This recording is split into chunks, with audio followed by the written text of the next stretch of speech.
Uh, Good afternoon and welcome to our session for today. Right.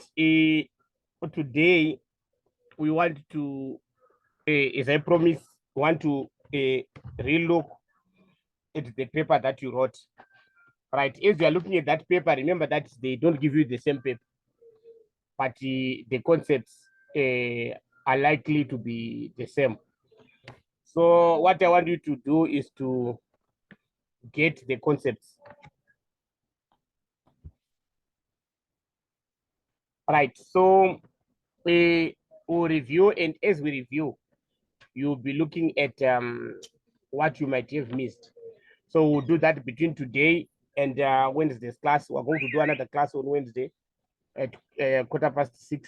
We hope to finish that so that weekend we start something else different, which will enable us to prepare for the exam. Right. And I think during the week, I'll also send 1 or 2 papers with solutions, which I want you to look at. Then we can be discussing in the group. Right.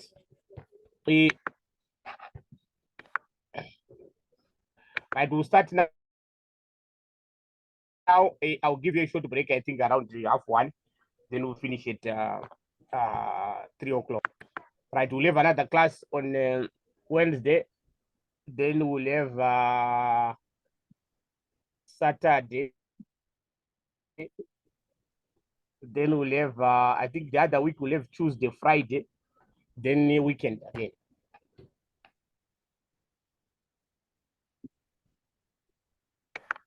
Right, so from today we'll meet Wednesday at 6:15 in the evening.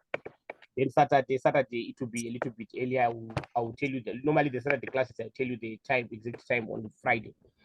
Right, let's start now. Let's, without wasting time.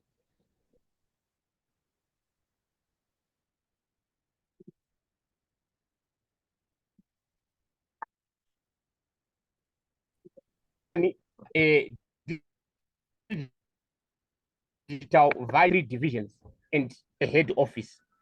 Yes, at 31 August year end.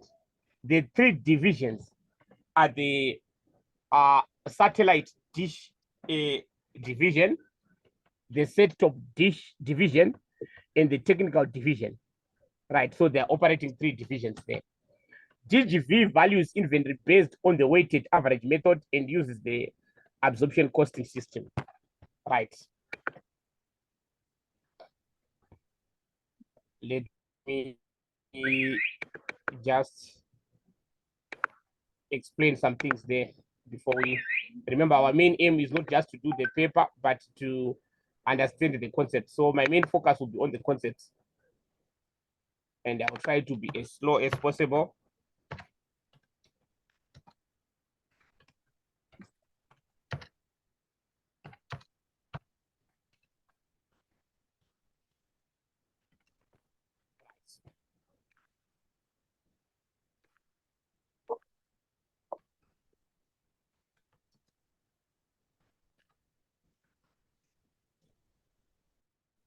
Right. A weighted average cost.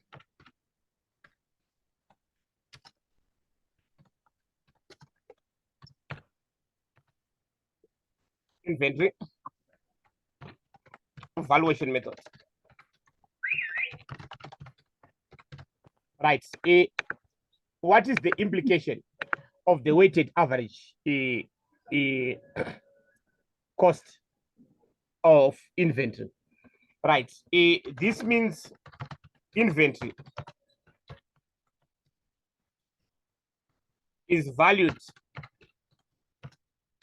at the average of different costs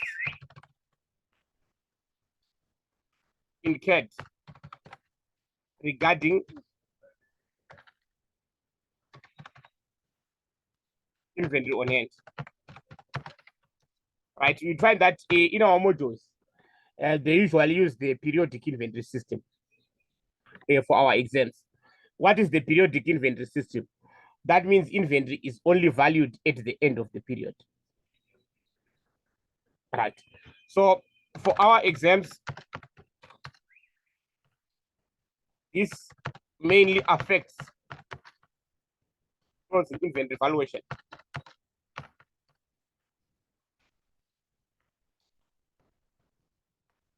If there is opening inventory, which had different cost structure, current production.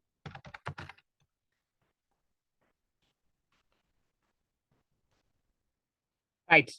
So as long as there is no opening inventory, whether you use your first in, first out or weighted average, there is no difference as long as the cost did not change during the current year.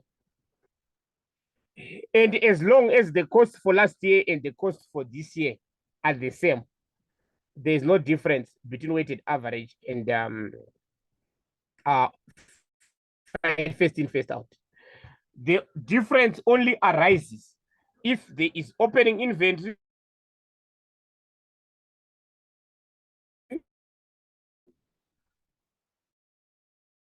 and a different cost structure to the current production for this year. Right. In this regard, closing inventory, weighted average methods,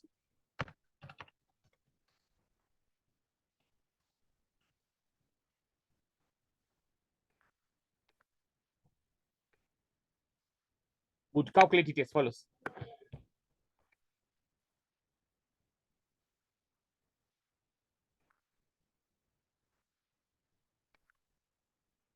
Opening inventory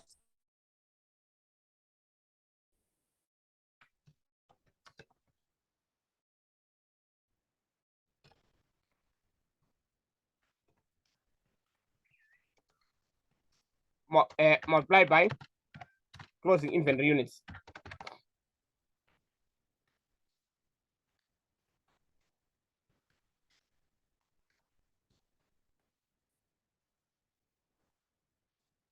Right. Over opening inventory units.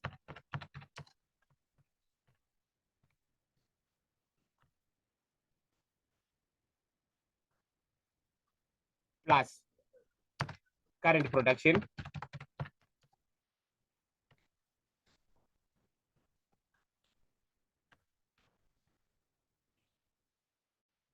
right. So that's the difference. Right. Just a second. My friends, that's weighted average cost method. Right. How about if it was first in, first out? Right. Please, as I said, that I have to explain all concepts. You never know that in your exam they can be first in, first out. So I also have to explain first in, first out method. Now with the first in, first out method, a closing inventory is valued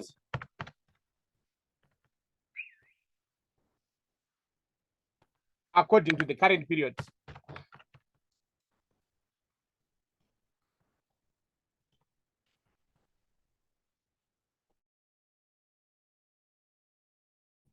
Cost structure. That means it is not affected by operating inventory.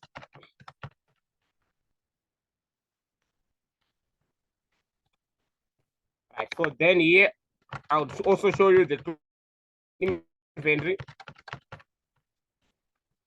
according to fifth.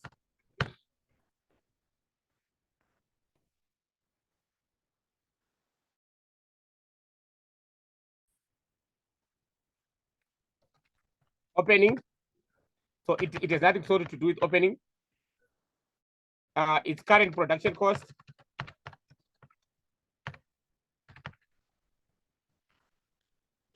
multiplied by closing inventory units.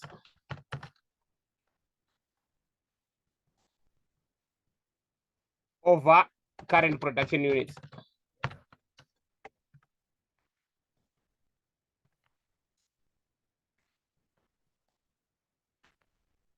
So this is the difference between weighted average and first in, first out. So in our modules, it normally affects the valuation of closing inventory. That's the major difference will be. Right. At this stage, I would like to ask if there is any question pertaining the issue that a DGV is using the weighted average method. These are the important things more than the answer itself, my friends. Because these are the concepts that will define how you answer your question. Right. Then again, it then said they are also using absorption costing.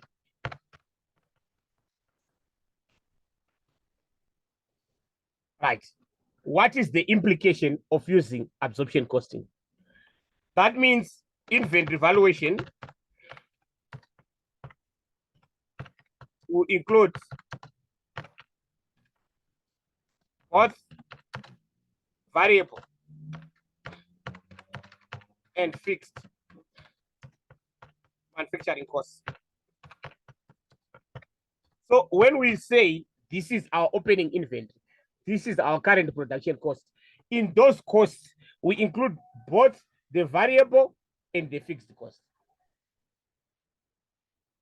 But remember, only variable, let me just highlight here, variable and fixed manufacturing costs. When valuing inventory, we never include variable and fixed non-manufacturing costs. So non-manufacturing costs, whether they are variable or fixed, whether we're using absorption or direct costing, we don't include them in valuing our inventory. When valuing inventory, we only include manufacturing costs. And if it's absorption costing, we include both variable and fixed manufacturing costs. Right. Any questions? Right. Then direct costing or marginal costing, it's one and the same thing. Inventory valuation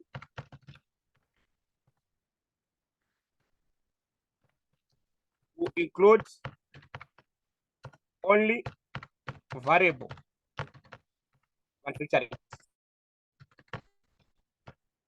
So the difference between these two methods is that fixed costs are only included in inventory valuation when we are using absorption costing.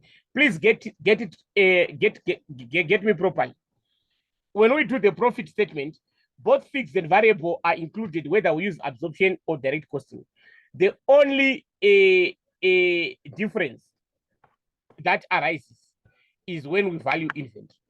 That's when we say, okay, we're using absorption. So we only include what? We include both variable and fixed manufacturing costs.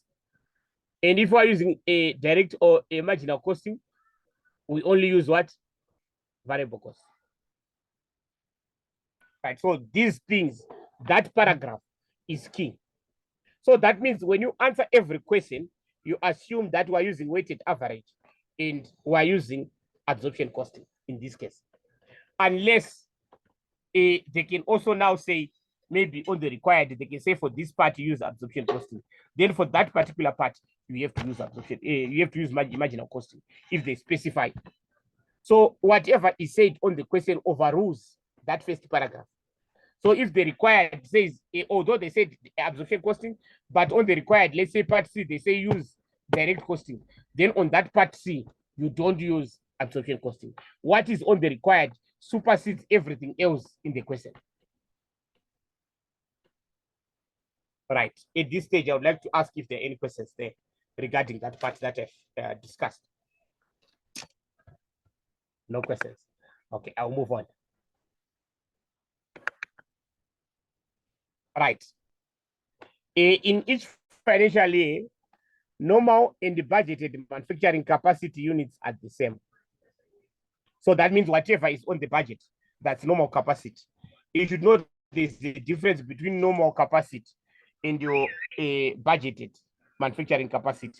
Right? Normal can be more than Let's say your factory can produce 100,000 units. Is that let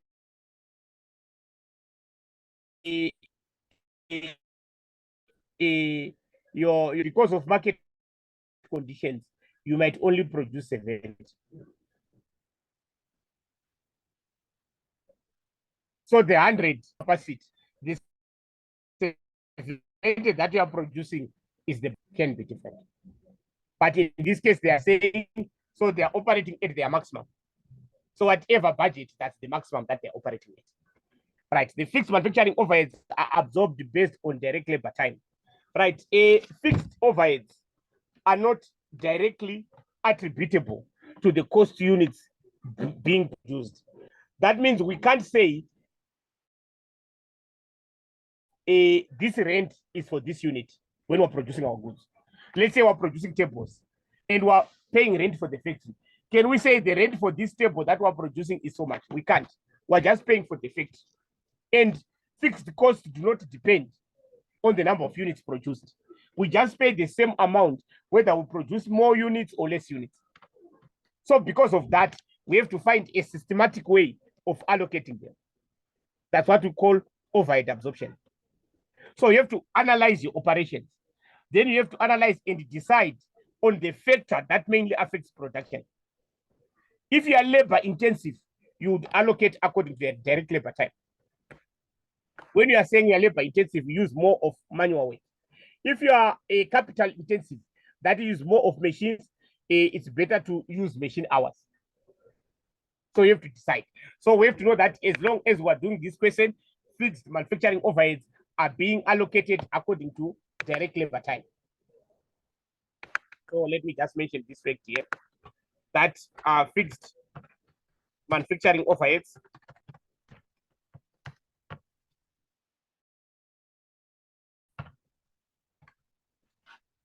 are absorbed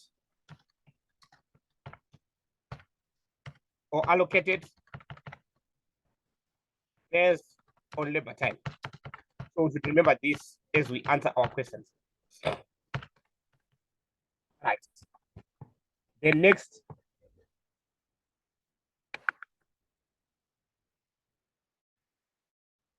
the head office performs all administrative functions of the company and allocates the related administrative costs to the divisions at the head office discretion. That means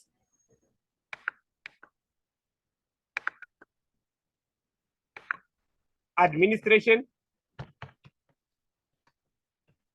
related costs are not controllable.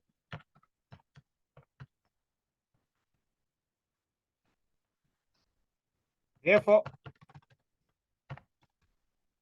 should not be considered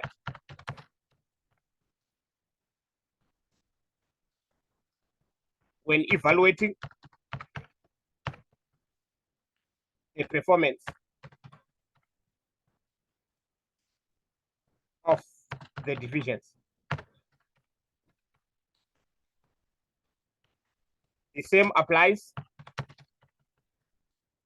administration and related assets, unless told otherwise. So we're saying normally this issue of a certain activity not being managed by the divisions, it means they don't have control. So it's unfair to judge a manager based on what they cannot control. So when you are calculating things like controllable profits, we don't include admin costs. Return on controllable investment, we don't include administrative assets and administrative costs. So these are very, very important. Like the budgeted administrative costs are 300 per month per division. So we should know that this 300,000 per month per division should not be included. And you should be very careful. That means there's a fixed cost that is hidden here. Throughout the question, we should know that there is fixed administration cost,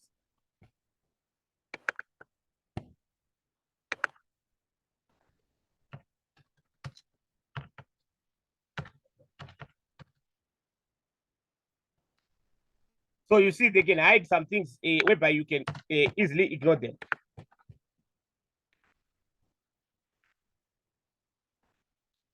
Is equal to 300,000 times 3. Remember, there are 3 divisions.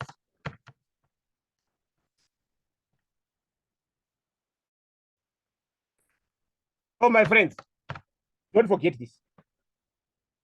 So you can have a question now.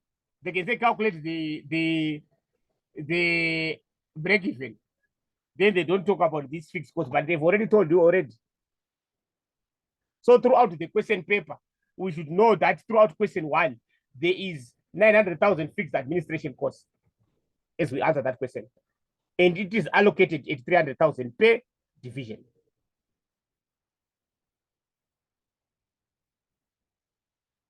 All right, any questions on that particular part that I've talked about? That is the first paragraph. So please don't just go to answers without reading that first paragraph. It has got guiding issues that will help us throughout the exam.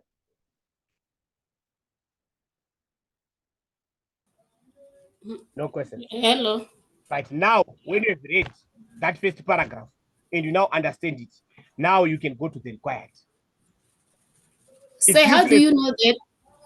How do you Yes. know that this?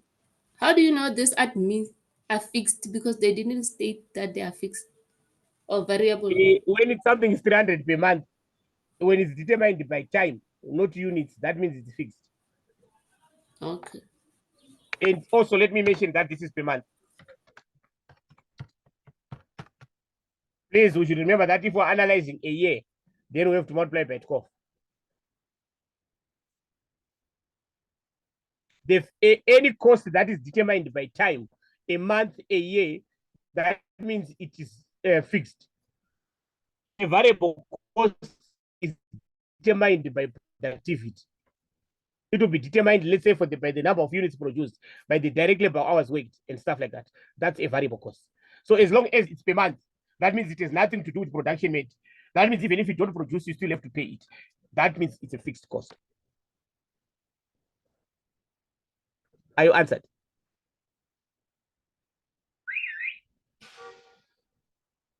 Right, I guess you're answered there.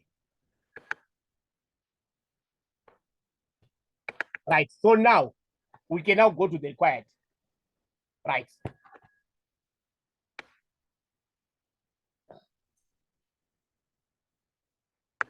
Number A, calculate the current budgeted internal transfer price. Okay, let's also read this.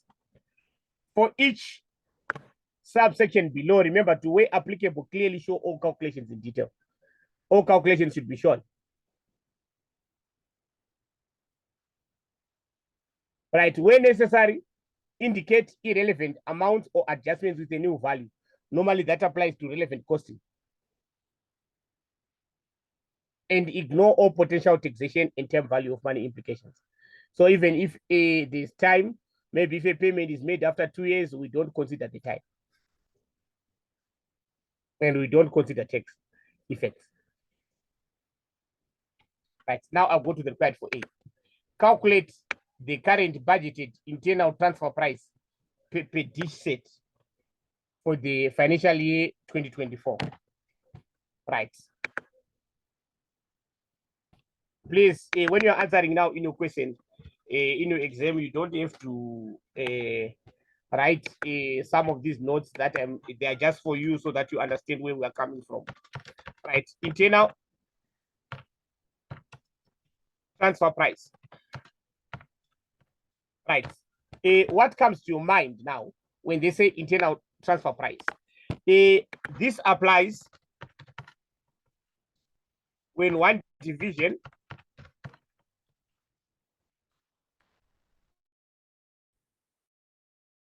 sells its products to another sister division. Then what we call an internal transfer price. You would find that the price that we are likely to sell to external parties can be different to the price that we will have to sell to our sister company because we are related somehow. You might find that usually you'd find that the one sold to the internal company, usually it's lesser. So that's the internal price. Now there are issues there because why is there an issue? We've got what to call performance management. A division A will be judged based on its own performance, and division B will be judged based on its own performance. So the price that we shall have should be fair to both parties. Because at the end of the day, if it's too low, that means the selling division, we might say they are not performing well, but maybe it is caused by the low price. Or if it's too high, it might negatively affect the performance evaluation of the buying division. Right. So the internal transfer price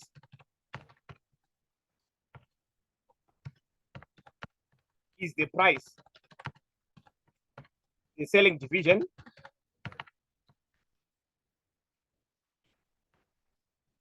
sells the product to the buying division.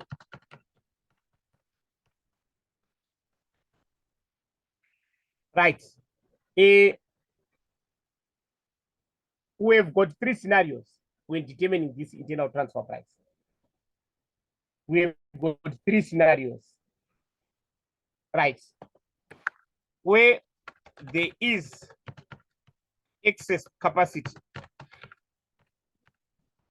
to produce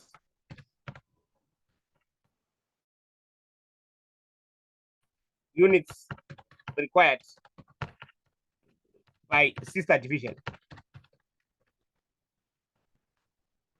It will be a internal transfer price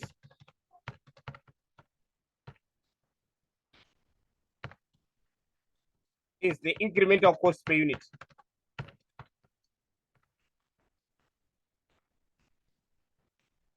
of producing the goods. We can say, okay, you guys, you are our sister. We have capacity, we have space to produce for you. So since we are related, we can just charge you the cost that we incur, no profit. We just do it for you. We have capacity. Actually, that capacity, we're not using it. We're gaining nothing from it. So it's the same. We just produce for you. You just give our money for producing them only. Right. Then where there is no capacity. This means internal transfer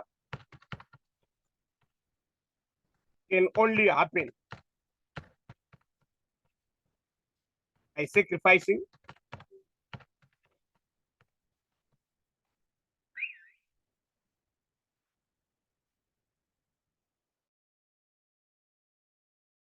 external market. Right. When we say there is no excess capacity, we mean all the goods that we are producing, we are currently selling to the external market.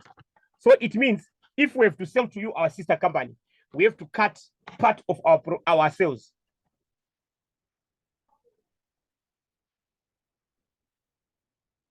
We have to cut part of our sales to the external market.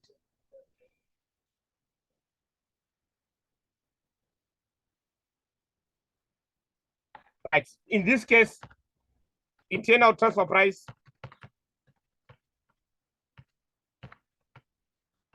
is incremental cost per unit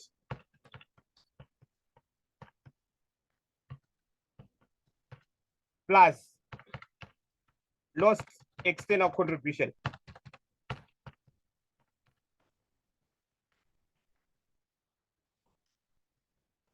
You now have to compensate us for the contribution that we are losing by selling to you, and we're going to get a contribution. So now we want it from you guys.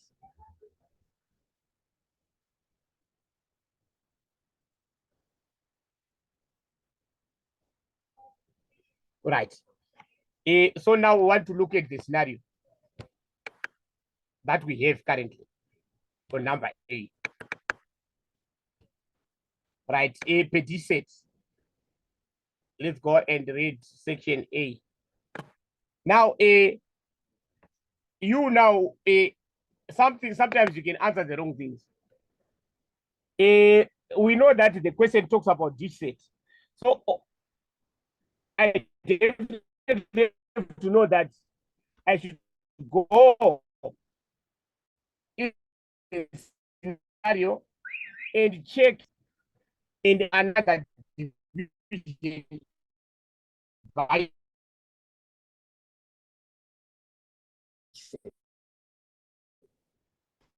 section A, dish receivers. This set. That's what we're talking about, isn't it? So we now know that the selling division is the satellite dish division. Because the question says, producing those dish sets is the satellite dish division. So I now know the supplying division and sells them internally to the set top division. Here it is. So I now know that the two divisions involved is the satellite dish and the set top dish, as well as to external customers.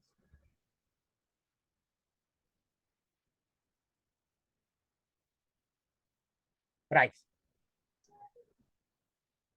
Then the satellite dish division is operating at its full manufacturing capacity of 1.1 million direct labor assembly hours. Please note the capacity is not given in units, it's given in direct labor assembly hours. They are operating at full manufacturing capacity. That means they don't have what? Excess capacity. That's their maximum. Right? This division is required to prioritize sales of dish sets to the set top division to external customers. The annual dish set demand by the set top division equals its budgeted manufacturing units, while the annual demand by the external market is 144 dish sets. So external demand, market wants 144,000 dish sets. Right, currently the internal transfer price per dish set is budgeted to equal the satellite dish full manufacturing cost. That's currently. Right. Right. Currently, like remember that our question says calculate the current. That means what they are using right now, without going into the principles that I talked about. So we're told that the currently the internal transfer price per dish set is budgeted to equal the satellite dish division's full manufacturing cost. That's the full manufacturing cost. So definitely, I now know that here the question is the same as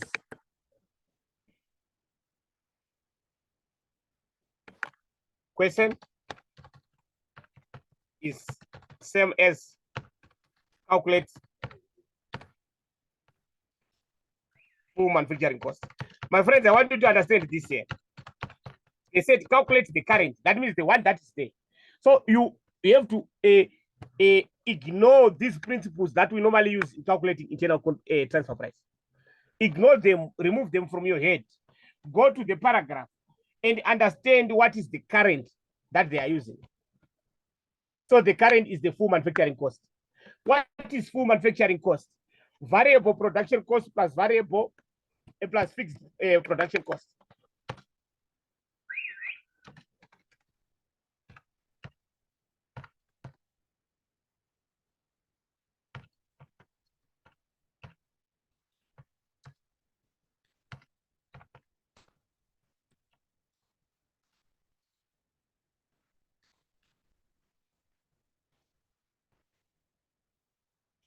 That's it.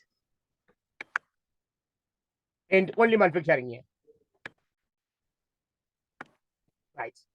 So let's move.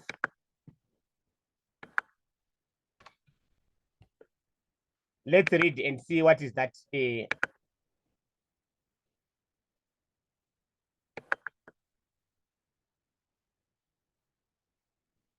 Right, the budgeted manufacturing requirements per dish set for the 2024 financial year include 4.5 kilograms of round steel at 40 per kg. So a 4.5 kgs at 40 of round steel at 40 per kg, we simply multiply 4.5 times 40. So we can have round steel.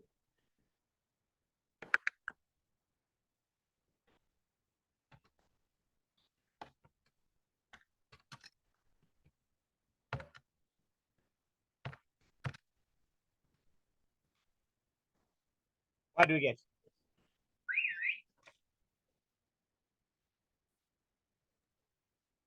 180. 180.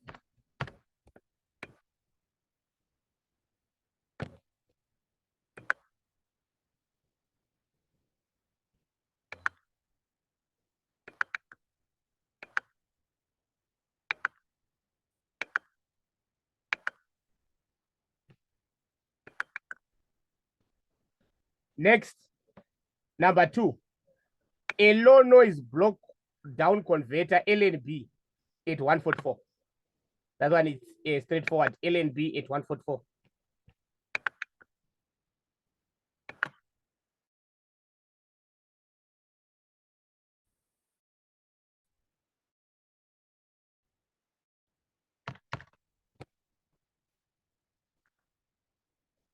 Right.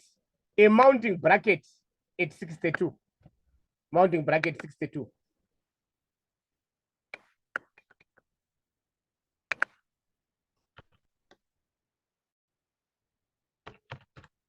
My friends, you should maximize on these straightforward marks.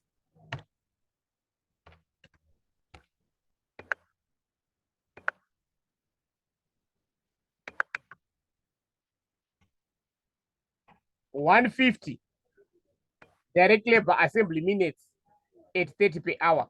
You should be very careful there. The rate is given per hour, but the time is given in minutes. So you either have to convert the rate to per minute, or you convert the time to hours. The best is to convert the time to hours. We know that in 1 hour there are 60 minutes. So we'd say direct labor assembly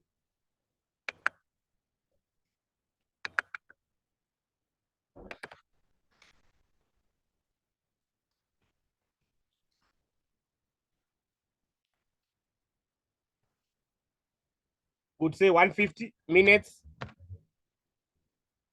Let me just write. Then we divide by 60 to convert to hours. Then we multiply by hour rate,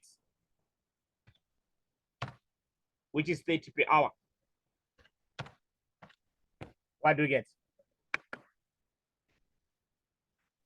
75 rand.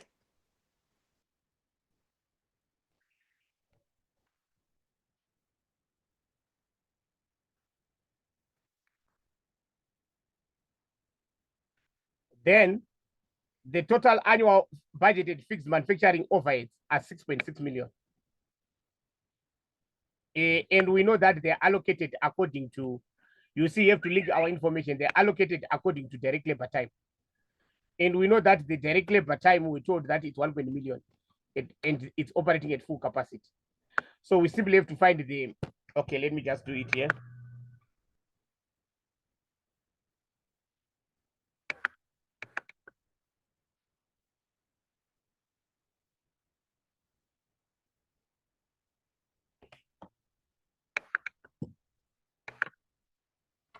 Fixed manufacturing overheads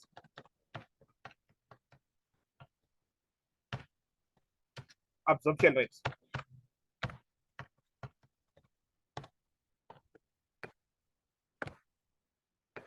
Right, when you calculate your absorption rate, you use budgeted figures. Total budgeted fixed manufacturing overheads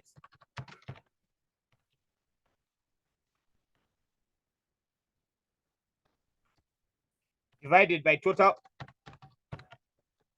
budgeted direct labor hours. My friends, it's not always direct labor hours. I had to follow instructions on the question which said direct labor hours. Right. And please, you should use budgeted, not capacity per se. Right. So here we have got but here they're the same. 6.6 is the amount, and 1.1 is the direct labor. So would say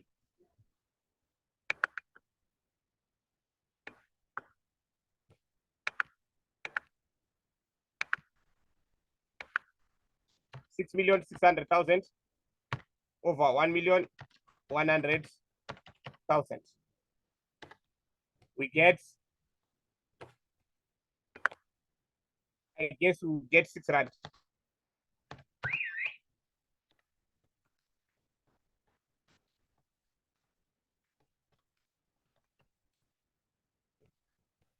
Right.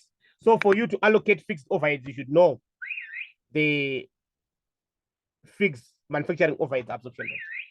So it's 6 per hour. Then we'll have our fixed manufacturing overheads.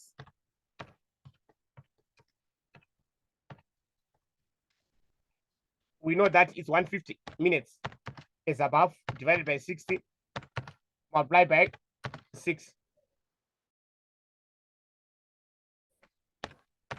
What do you get?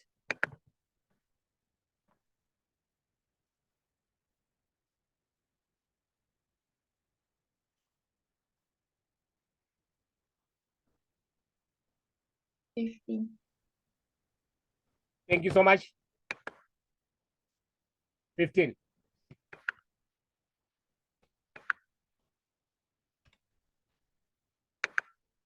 Right. So that's it. Then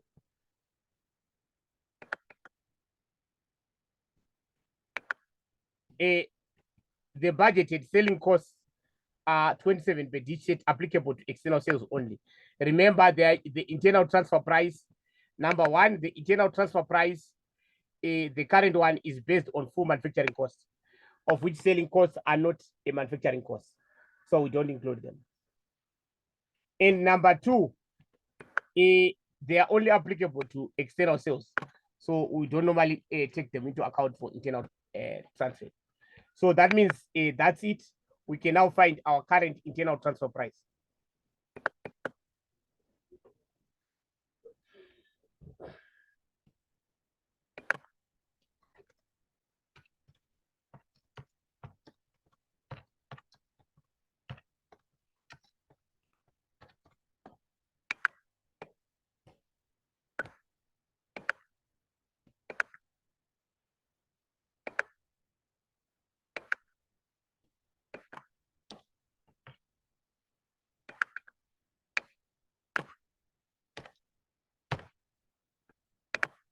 So that's our current internal transfer price, 476 rand.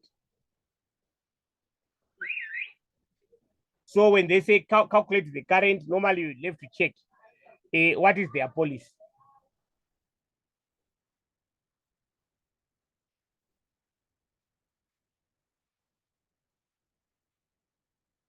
Right, at this stage, I would invite any questions.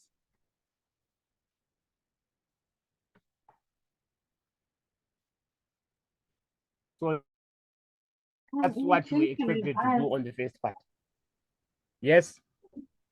If they didn't say that the internal transfer price was equal to the manufacturing, how were we going to calculate it? Use these principles. Like here they said the current, they would use these principles here. I think it's a question that is coming on that. Oh, okay. It depends on whether there's a capacity or no capacity. If there is there is capacity, we just use the incremental cost per unit. If there is no capacity, we use the internal transfer price plus a lost external contribution. Okay. I think you are going to answer it anyway.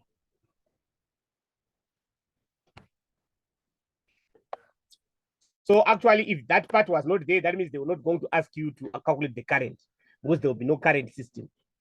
Right. Any other questions?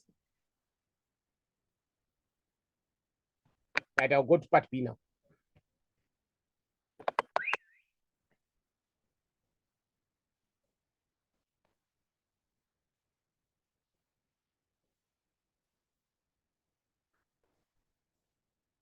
Part B. Mindful of the limitation of the budgeted direct labor assembly time, the satellite dish division's financial manager said The current budgeted internal transfer price for the financial year 2024 is not fair to the satellite dish division. That is the division that is buying. The set-top division would be paying more if the minimum transfer price principles were applied to determine the internal transfer price. For question 1B only, assume a budgeted external selling price of 510 per dish set. Right?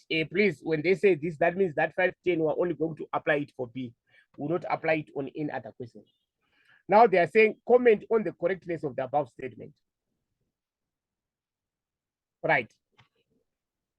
What they are saying is the question is saying, if I want to rephrase it, the dish manager is saying the minimum transfer price here that we calculated the current one, we should calculate it here.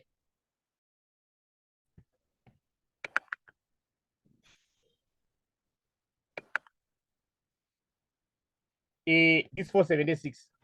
It's not fair. That is to the selling division. They are saying if we would apply, we applied the principles for internal transfer pricing, which my sister was just asking now. The sister who just asked, that's what we're going to apply now. They are saying if we applied them, instead, we're going to, there was going to be a higher price. So in other question, they are saying calculate if the price according to internal transfer price is higher than this. That's the other way to rephrase that question. Comment if this price, the internal transfer price is higher than this if we use the principles of internal transfer price.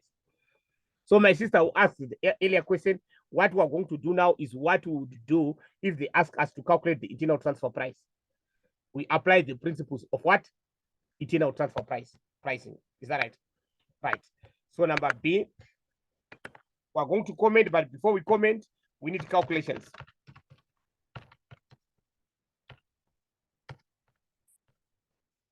Right. For you to know which price to use, we said they can be two. You can, if there is extra capacity, you just use the incremental cost per unit. But if there is no extra capacity, you have to use the what? You have to use the cost per unit, the incremental plus lost contribution per unit. Right. So we will do a series of calculations here. So number one, the first calculation that you have to do is automatically to check if there is excess capacity or not. Right. So let's check if there's a capacity constraint or not. Right. Now,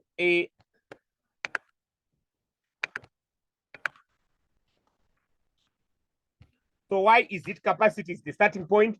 Because the price we're going to state depends on whether there's capacity or not. That's the reason why our first thing is to find out if there's capacity or not. Right. Available capacity.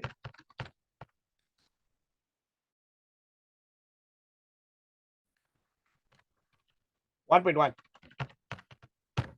Remember, it's given in hours. So the available capacity, it's 1.1 hours here.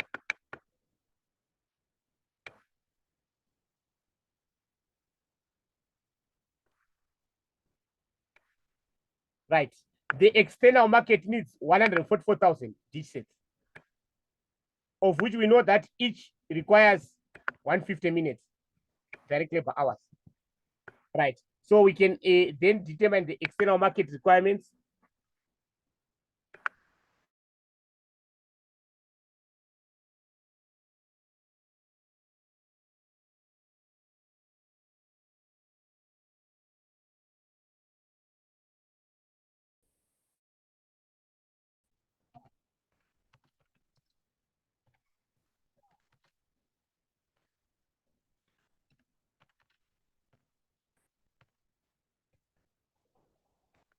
What do you get?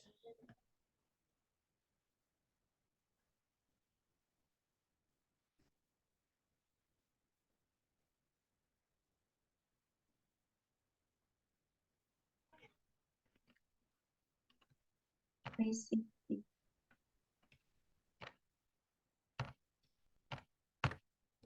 360. So the external market it requires 144,000. 360,000 hours, sorry. Right, so that means our excess capacity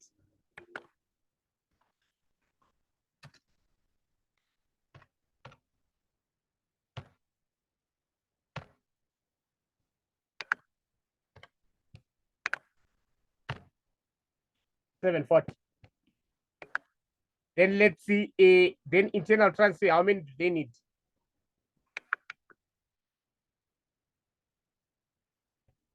They said that the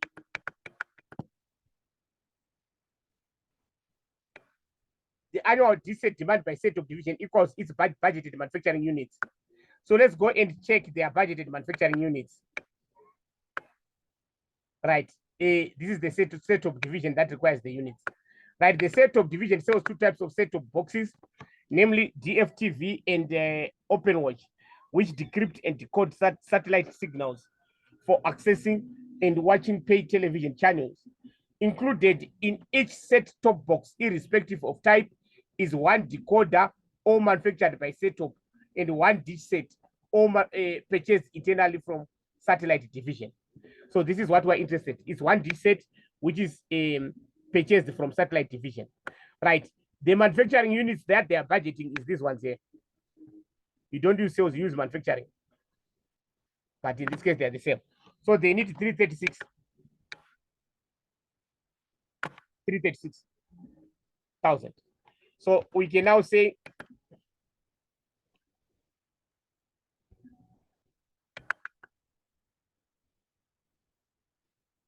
internal requirements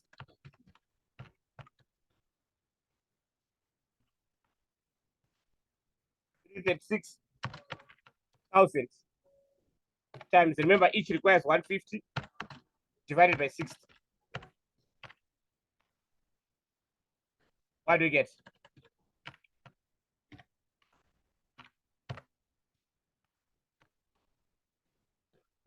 $840.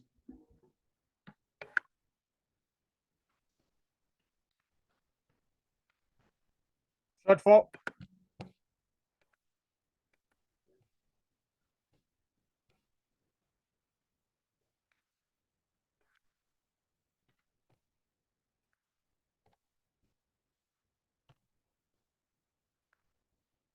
Right. So that means they are 100,000 hours short. 100,000 hours short. Stage by stage, at this stage, are we together here? That means for the satellite dish division to satisfy both their internal and external requirements, they are short of 100,000. But according to the policy of the company,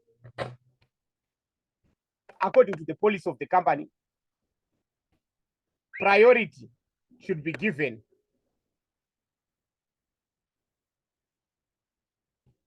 right.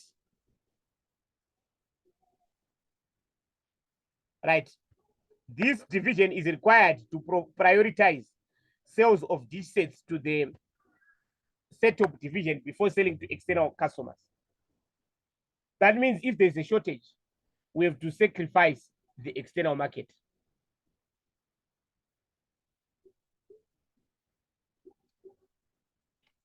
Right. So how many units will be sacrificed? Right. We know that we have to sacrifice units that are worth 100,000 hours. Right. So units to be sacrificed. Right. Let's say hours per unit is equal to 150 minutes divided by 60, which is equal to 2.5. Right. Then units, external units.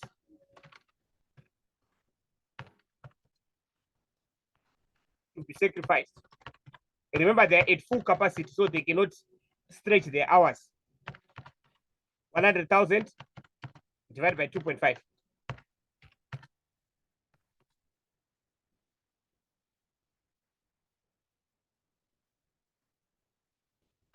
$40,000.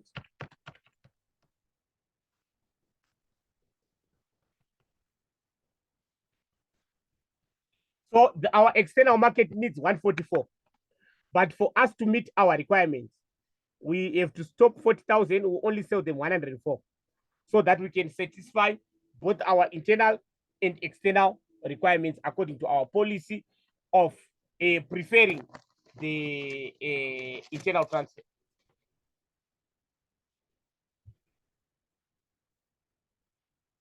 Any questions there? Right. Now we know that 40,000 units have to be sacrificed. That means there is a contribution that we were getting, which we will no longer get. There is a gain that we're getting by selling those 40,000. Right. So we'll now calculate what we call our lost contribution. That means when we sacrifice those units, how much contribution are we losing?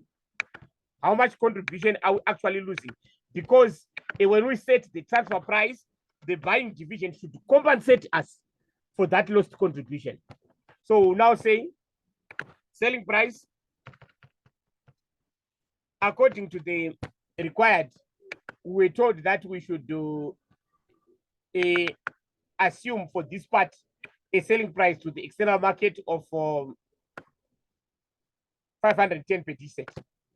So that's 510.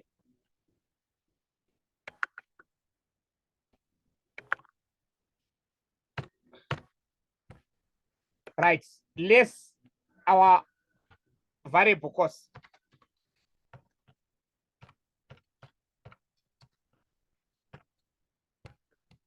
Now here, when we're looking for contribution, it's not only variable cost for manufacturing, or variable cost, whether manufacturing or non-manufacturing.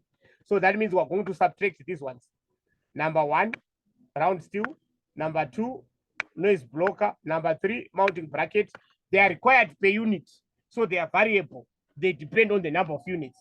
Then the direct labor. Number 4, we will not subtract this one. This one is fixed. Then we'll subtract the selling cost. Here now we're also going to subtract the selling cost, because there's a selling cost of 2750 if we sell to the external market. So we include number 1, 2, 3 in the selling costs. We don't include fixed costs when calculating contribution. Contribution is selling price minus variable cost. Right. So I will just, for the sake of time, I'll just copy those other ones from above. We have them here. Remember, we calculated them here.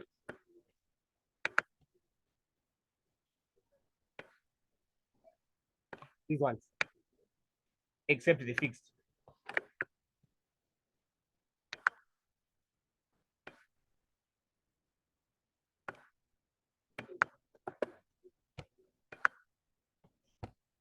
Right, except the fixed.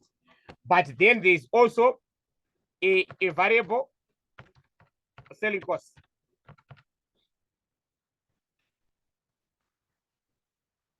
Of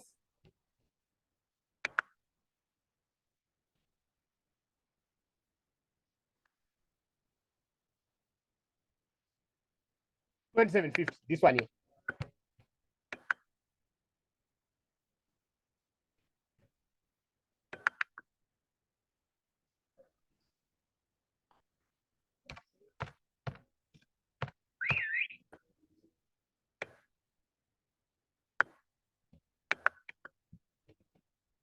Right, then we find our total.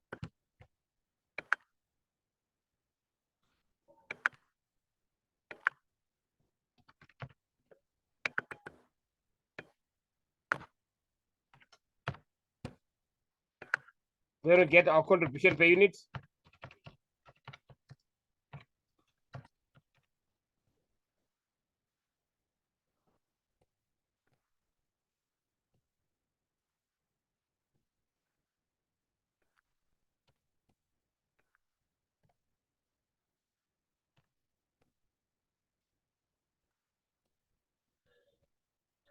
So that means when we're selling externally, we're getting 2150 per unit. That's our contribution that we're earning. And we are going to sacrifice 40,000 units. So that means the total loss contribution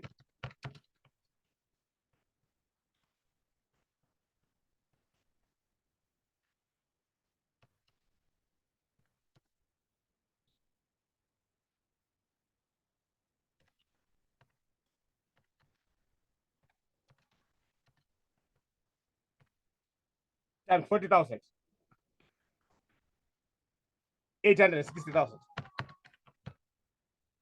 So we're saying if we sell our sister a division, these 40,000 units, there is a 860,000 that we're going to lose. There is 860,000 that we're going to lose. Now, when we set our internal, now we can set our internal transfer price now. Internal transfer price will be the incremental cost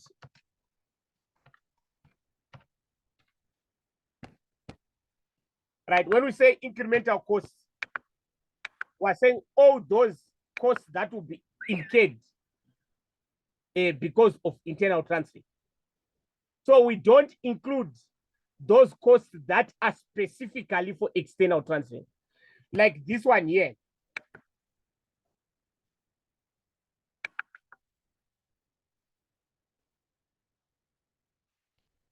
Applicable to external sales only, these selling costs. So it will not be included. So at the end of the day, we're going to include these ones. And fixed costs are not included because they will not be incremental. Remember that fixed costs, unless told otherwise, they will just remain the same. Right, so we're going to say, so fixed costs will be irrelevant because whether we sell externally or internally, we just incur the same amount. So we'll take these three.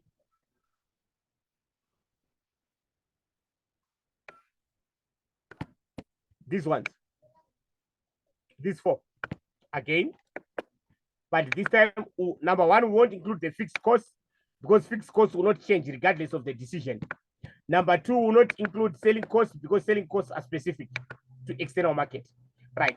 Then we'll now include our lost contribution per unit. This one only becomes relevant if there is a shortage of capacity, like in this case. Right. So now we'll now take the total loss contribution of 860,000. So let me just write here aside here that for this one you say total lost contribution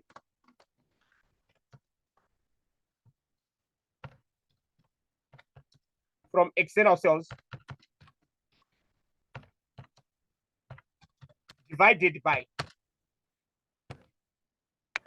total internal requirements. And we know from the question that internally, the number of units that are required are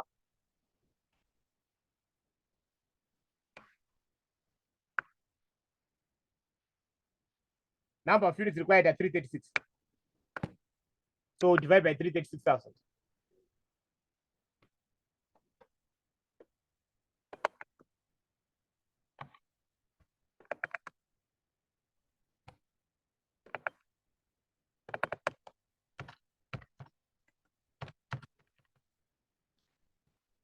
What do we get?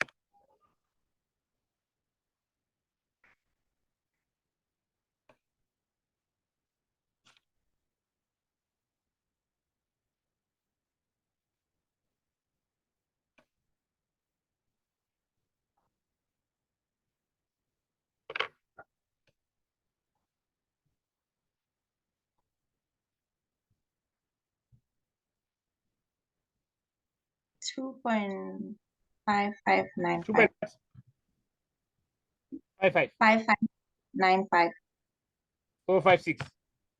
Let's use two decimal places.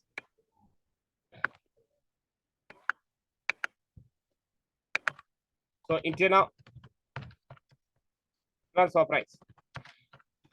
So if they use internal pricing principles, our internal transfer price is going to be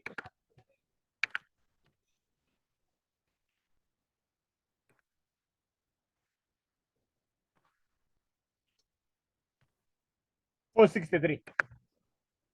So instead of 476, it's going to be 463.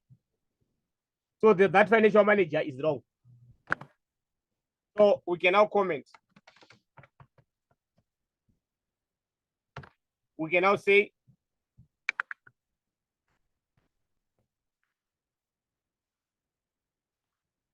the financial manager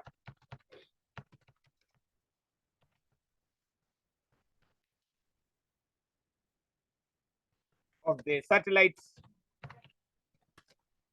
dish division is wrong, as the internal transfer price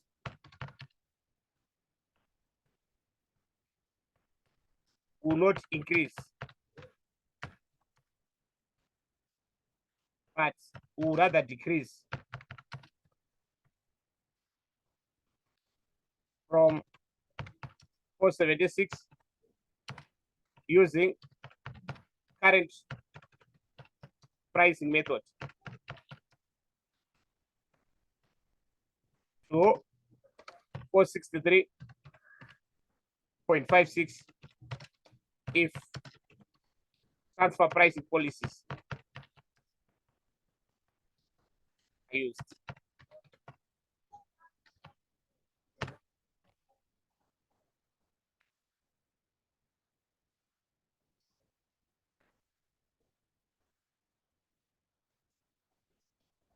Right.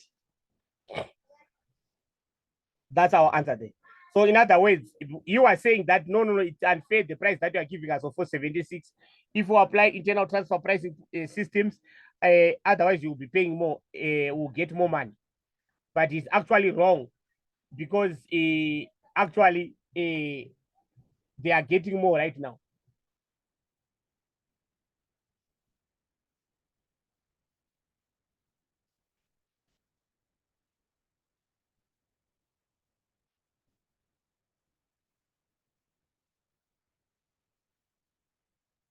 Right. Any questions on that part? So, my friends, if there was capacity, this part was going to fall off. We're not going to calculate this. We're going to go straight here, and we're only going to include this 4. That could have been our internal transfer price. If this 100,000 shortage was not there, if there was no shortage of hours, we're just going to add those variable costs, incremental costs. Then that's it. But because there's a shortage of capacity, that's why we were doing what I did there.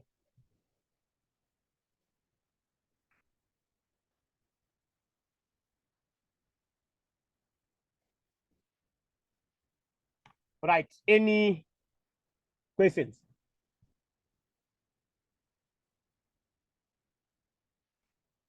Right. I'll move on to the next one.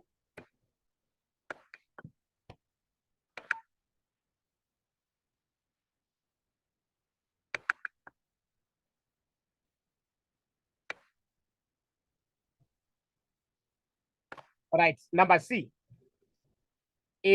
After intense negotiations between head office, satellite dish division, and the set-top division, a fair budgeted internal transfer price applicable to the financial year was agreed at 470 per cent. So they agreed on 470 per cent.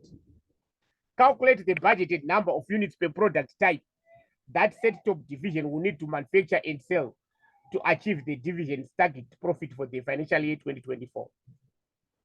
Right. Let me first give the general formula.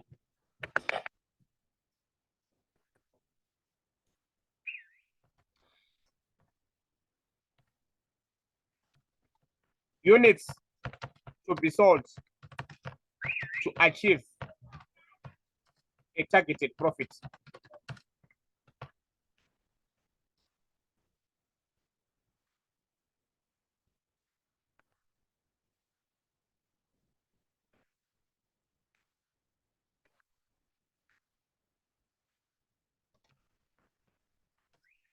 total fixed costs over weighted average contribution per unit.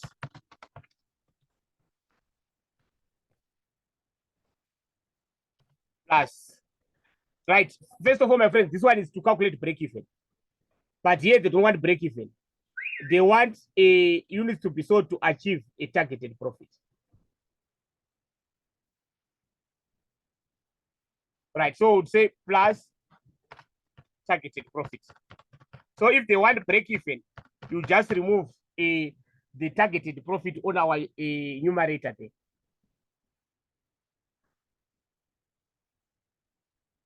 All right. So that means to answer this question, we need to know three things.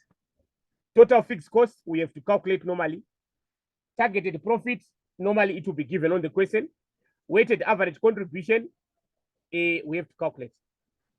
So let's first determine our fixed cost stage by stage. If we have those three, then we can be able to calculate our answer. Remember, you should always remember that here it's the set top division. They are very lenient. If you saw on number one, they told you that this is the satellite division. So we know exactly where to go to get our information. Right. Now here, I'm now here. The set top division sells two types of set-top boxes, namely DFTV and OpenWatch, which decrypt and decode satellite signals for accessing and watching pay television channels. Right. Then included in each set-top box unit, irrespective of type, is one decoder, all manufactured by the set-top division, and one dish set, all purchased internally from the satellite division. Right, now let me do the calculation of fixed costs.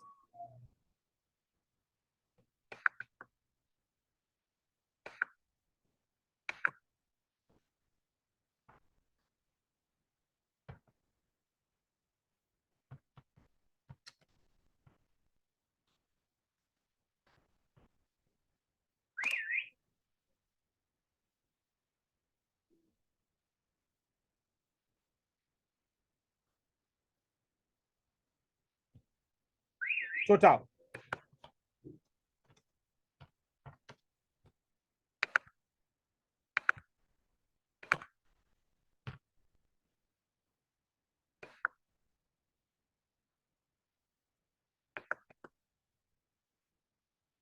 All right.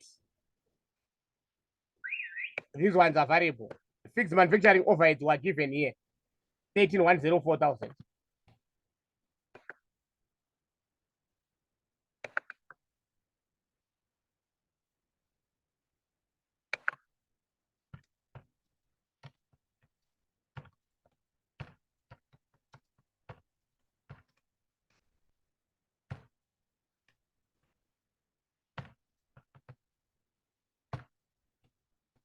All right.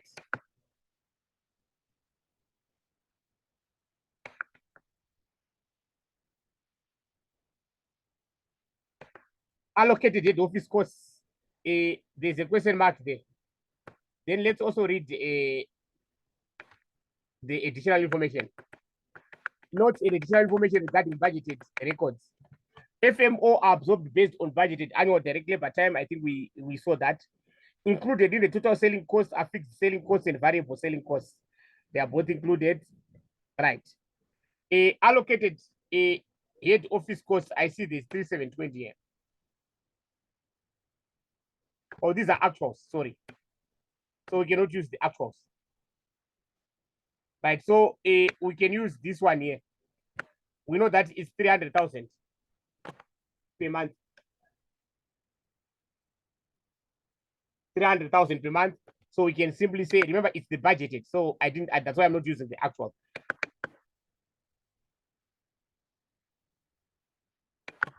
Head office.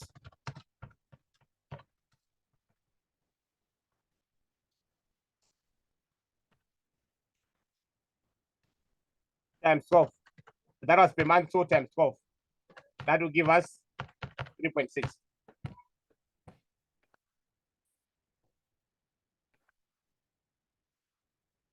get our total.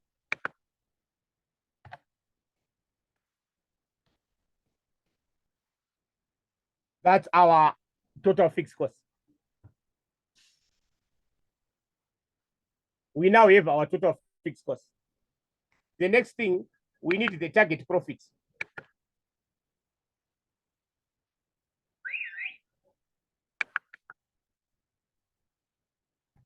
Target profit is given. Yeah, 5 million.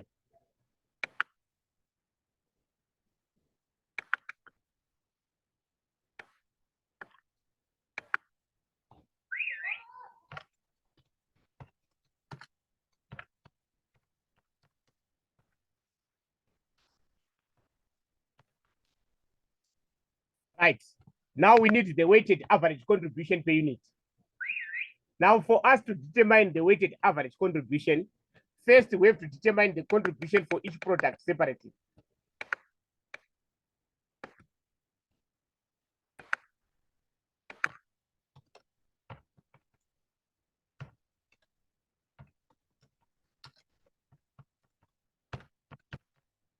We first have to determine separately. So we have separate column for GFTV and OpenWatch.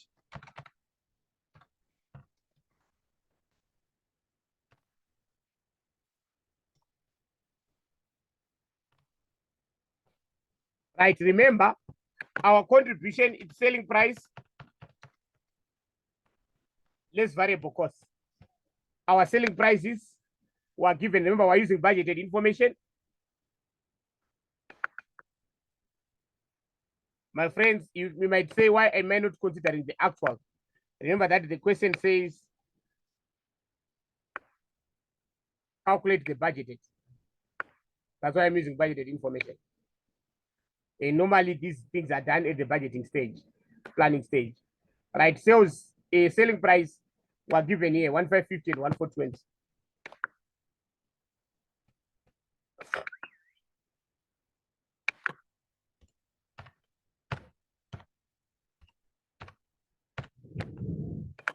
Right, less variable cost.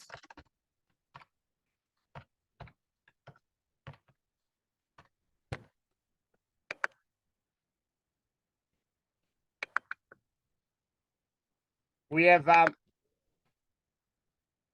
direct labor hours,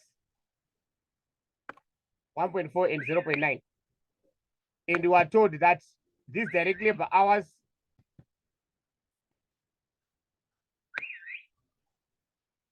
we need the rate that they are paying.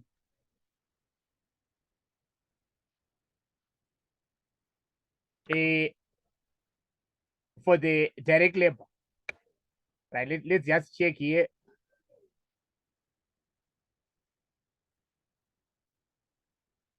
Or maybe let me just leave it for now, then we'll come back to it because there's information that I need, which you might find. This set cost, this set, we are told on there's a question mark there.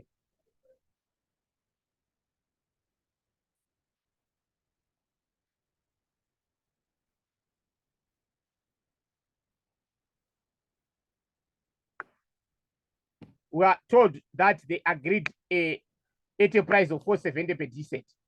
So this set, let's say 470.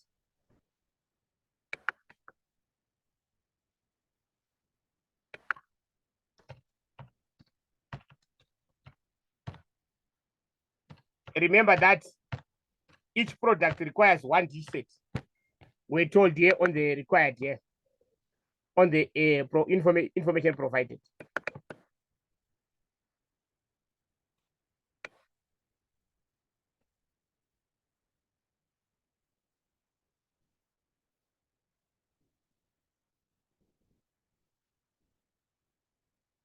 Yeah.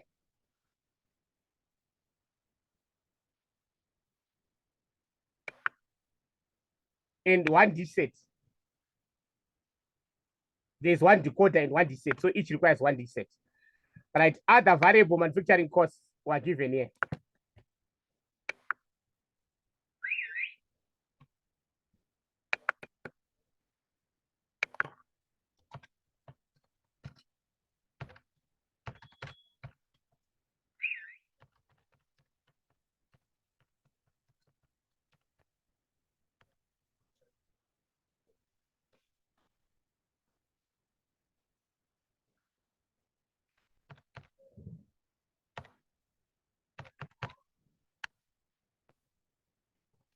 Right.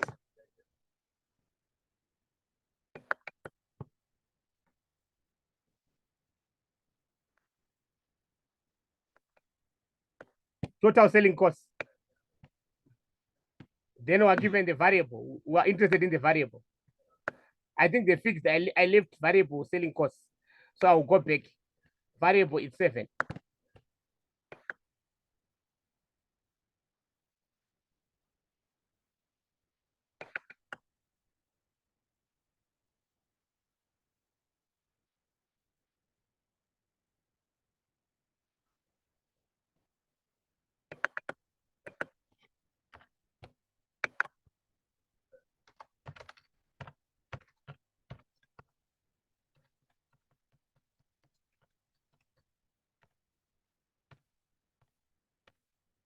Right, my friends?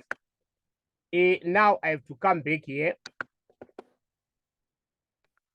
and include fixed selling costs.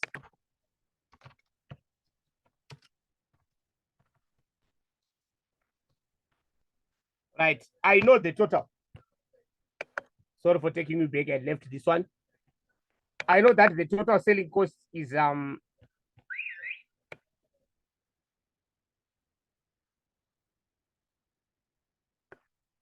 10,800,000. So I would say 10,800,000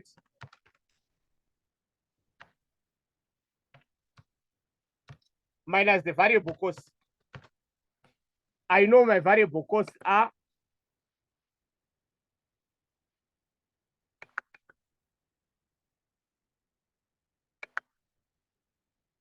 7 per unit. And I know the units are 336. So I can simply multiply 7 times 336.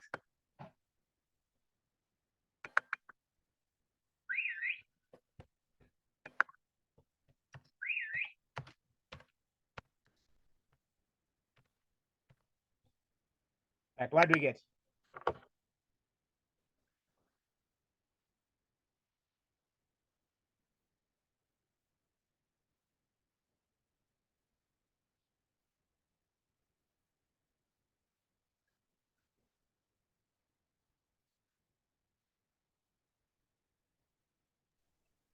Two two five. It's 225.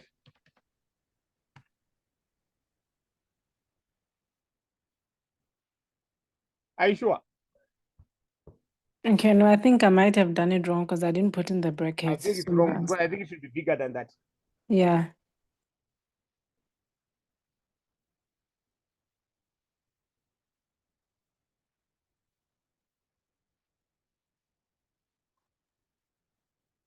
It's 8,448,000. Thank you so much.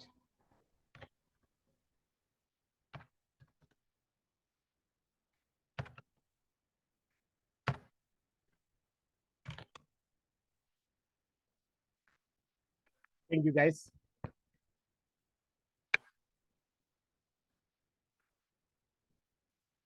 So this, we have to adjust this one.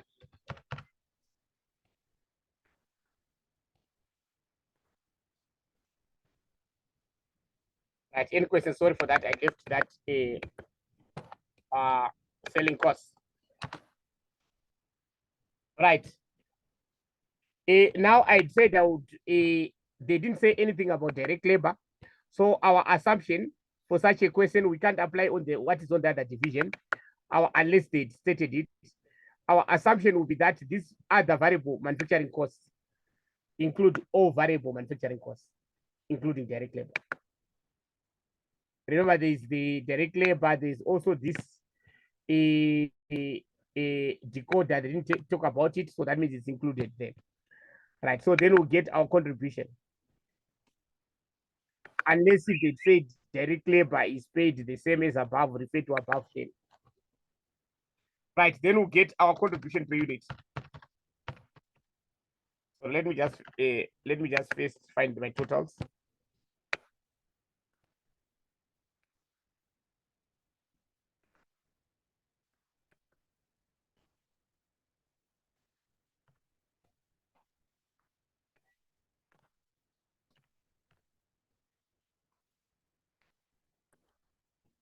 Right. Then we get our contribution per unit.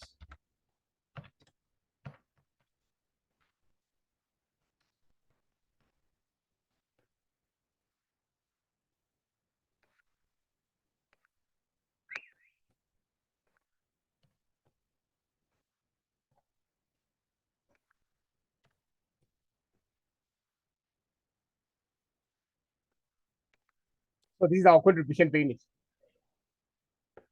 Then we get our weighted average contribution.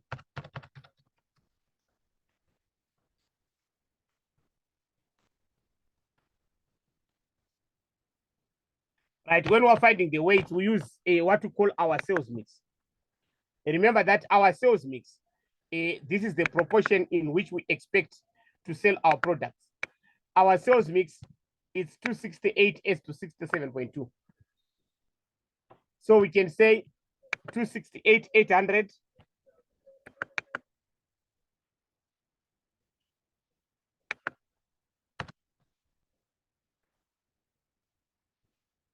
would say 268, 800 divided by the total, which is 336,000.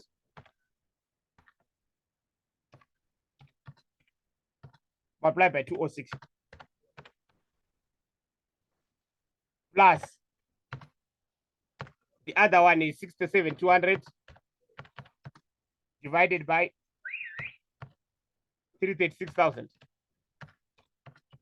Multiplied by its contribution, which is 156. What do we get?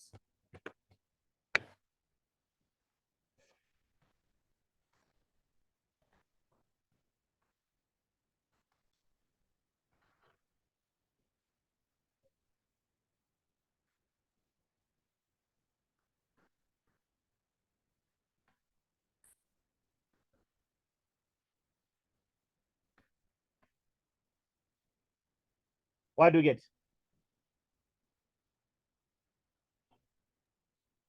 196. Thank you so much. Right. Then we'll now get our units to be sold. We now have our parameters now. Achieve a targeted profit.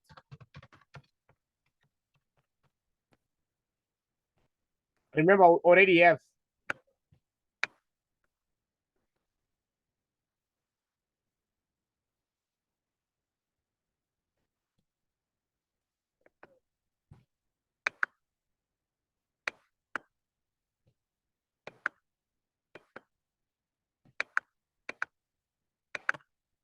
right, would say our total fixed costs, which we calculated above, 25,152 million, plus our targeted profit, which is 5 million, over the weighted average contribution, which we got as 196.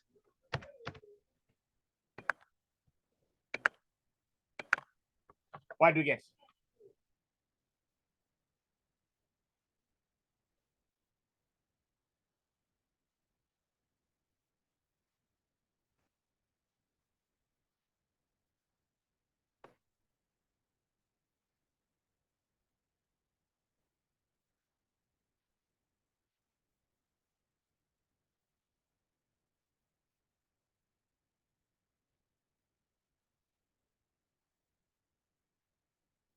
Thank you.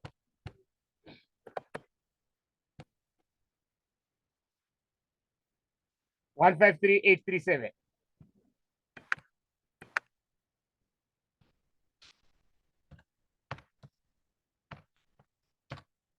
Right, my friends, these are combined units of DFTV and OpenWatch.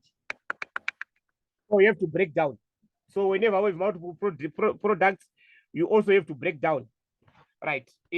So now we have our breakdown of units to be sold. And another thing, you should remember that these units to be sold are always rounded upwards.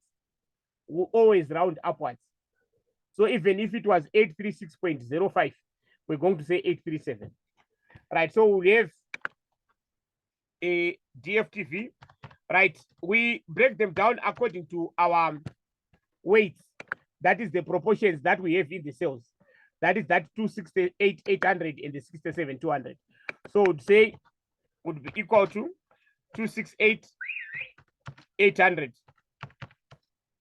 divided by 336,000 applied by 153,837. What do we get?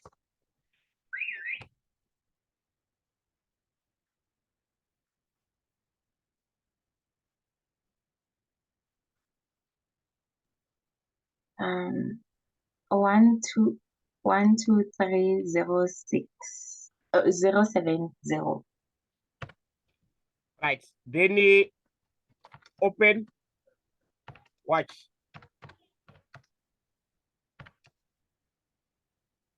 67,200 divided by multiplied by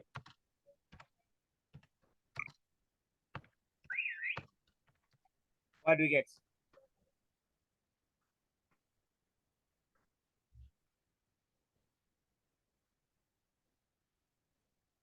$30,168.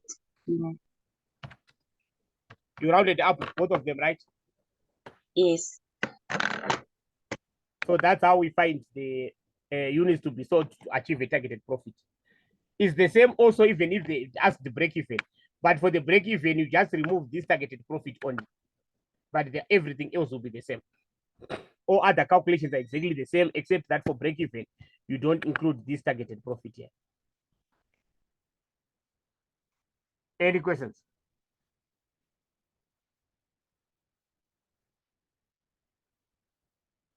All right. If we don't have any questions, by my time, it's 1:38 now. So I'll give you a break. Let me give you 12 minutes up to 10 to 2. So would resume at 1:50. Would resume at 1:50.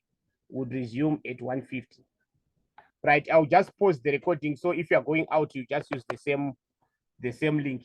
And remind me to continue with the recording when we resume. So we're going to resume at 10 to 2. We'll finish around 3. Around 3, what we'll be doing by 3 o'clock, that will be the last question. So we're going to resume at 10 to 2, and then we'll finish by around 3. Thank you so much. Let's take a 12-minute break. All right, welcome. We're going to continue from where we left off. As I said, we'll continue from now.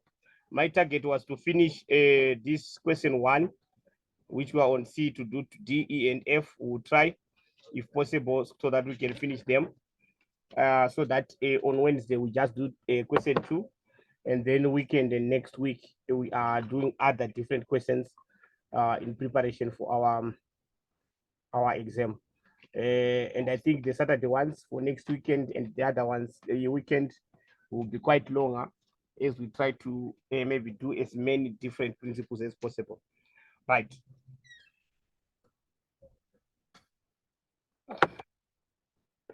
Our next question.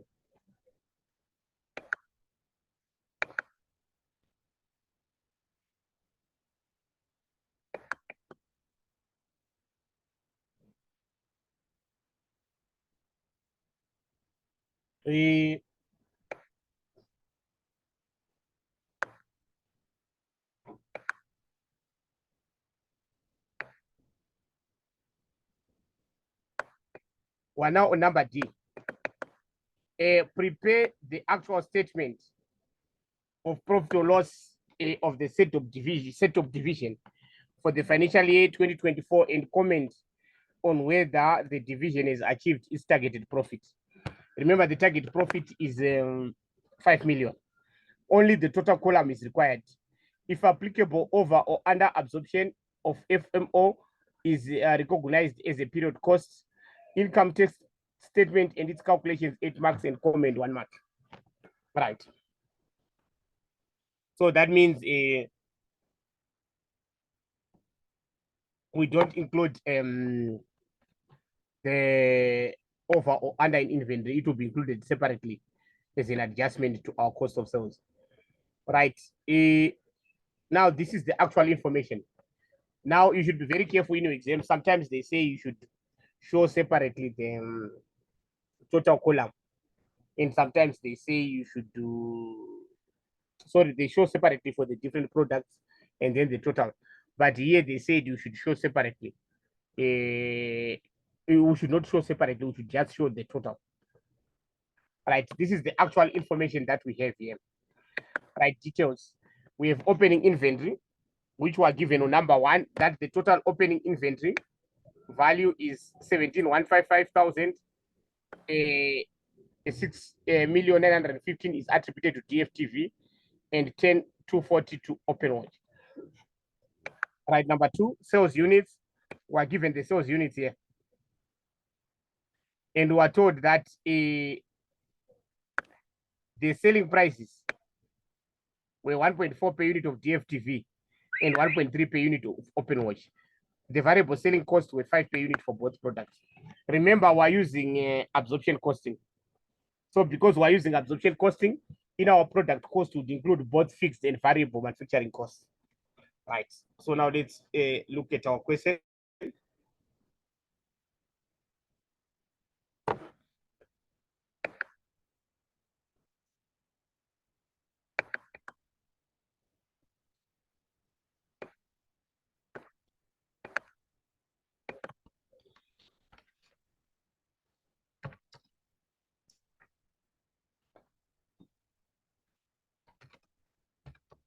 Actual statements of profit or loss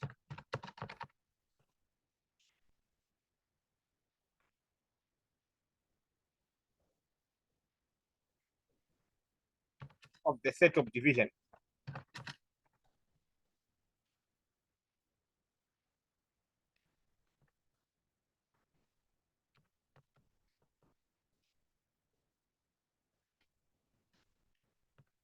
For the financial year 2024.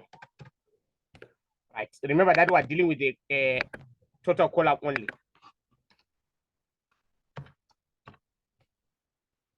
All right. Sales. All right. Our sales will just multiply the units of sales. 240.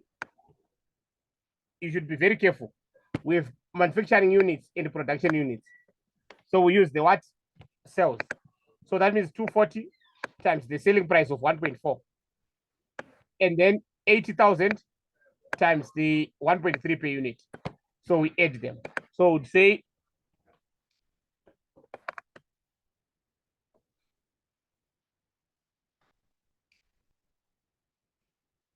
240,000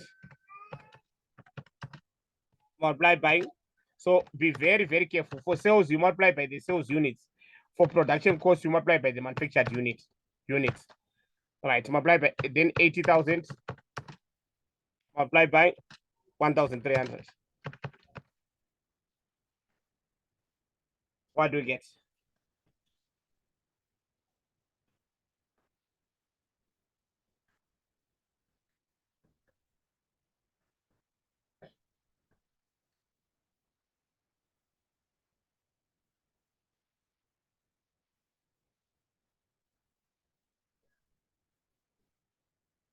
Thank you so much.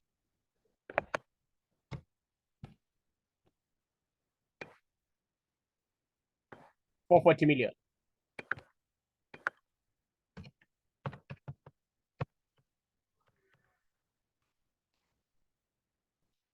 Less cost of sales.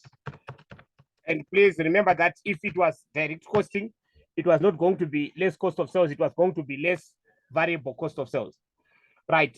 Then here we'll have our opening inventory.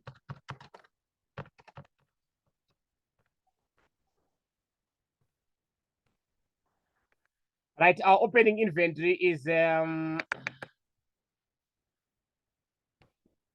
we're given, yeah, 17,155,000.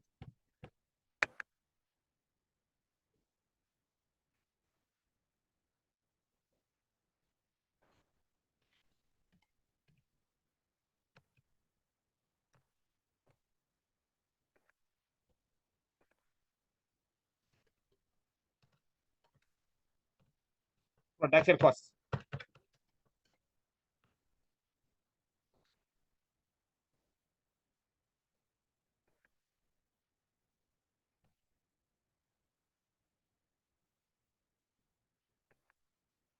Right. Only production costs here, variable and fixed. Right. We have got variable manufacturing costs, they are given here. 431,250.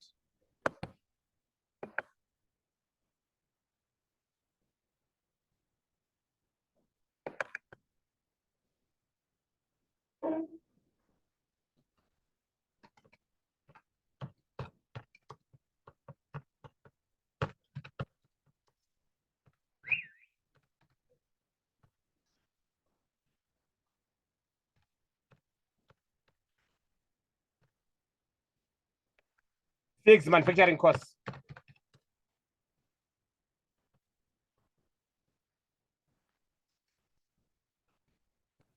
Right, our fixed manufacturing costs would be absorbed according to the budgeted fixed manufacturing overheads. So you don't just take the actual. Why? Because products are valued during the year, but during the year, we are not yet very sure of what will be our final fixed overhead, our actual fixed overhead. Remember, you sell products during the year, so you can't wait for the end of the year to verify the total fixed cost. So you have to allocate them during the year as you price your products according to the planned fixed overhead manufacturing, fixed manufacturing overhead rate. Right. So now our fixed, let me do my calculations here. Fixed manufacturing overhead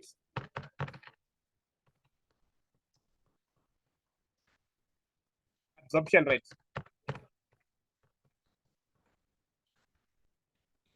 It might be different from the other one. So that's why we're not using the one for number one.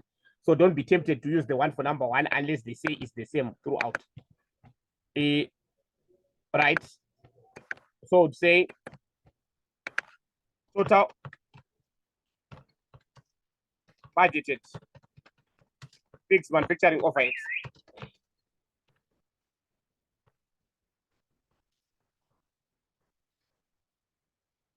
over the total budgeted direct labor hours, because they specified that a fixed manufacturing overheads are allocated based on direct labor hours. If you can check here.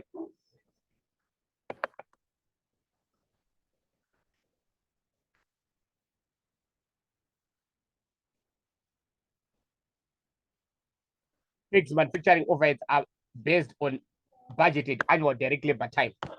Right. So we use the, when you are, even if you are doing the actual profit statement, a fixed manufacturing overheads are allocated according to budgeted overhead rate. We always use budgeted overhead rate, whether we're doing the actual statement or what. Right. Our total fixed manufacturing overheads were 13,104. And our direct labor hours, we know that per unit, they were 1.4 and 0.9.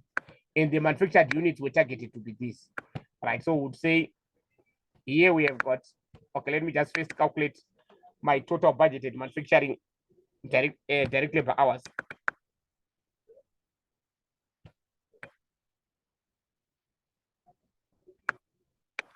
Right, I would say total budgeted direct labor hours.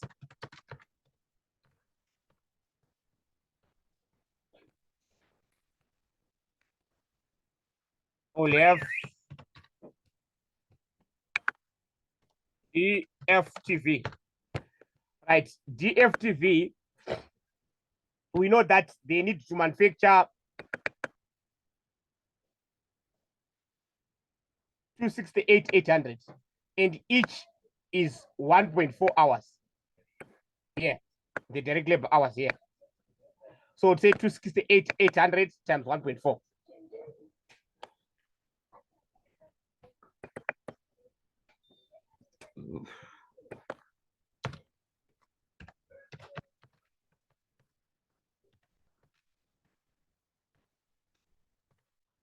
What do you get?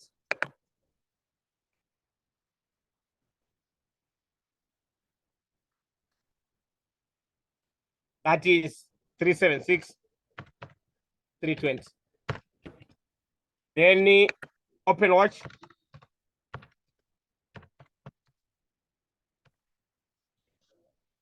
That would be 67,200 multiplied by 0.9.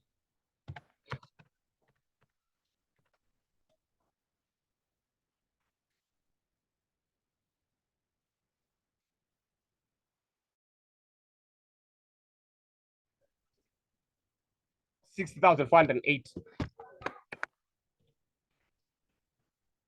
Our total would be, so even if you are doing the actual, my friends, remember you have to calculate the budgeted because it is the one that is used to allocate the fixed manufacturing overheads.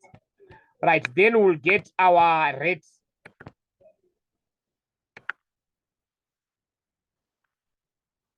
Which will be our total budgeted manufacturing overheads, which are given 13,104,000 divided by what? 436,800. Then we get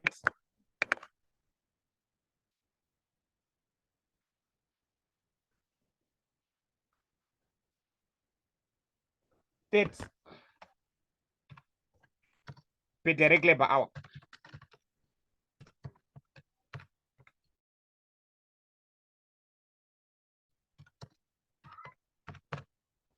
So fixed manufacturing overheads are going to be allocated at 30 per direct labor hour.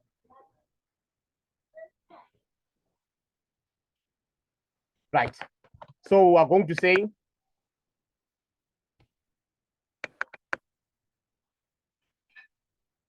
we know now, we're now going back to the actual hours. Here we're given the direct labor hours per unit. It's 1.1 and 1. Yeah. And we know that the manufactured units. Now, when we are allocating a production cost, we use the manufactured units. So we'll use these manufactured units, 250 and 75. So I'm going to say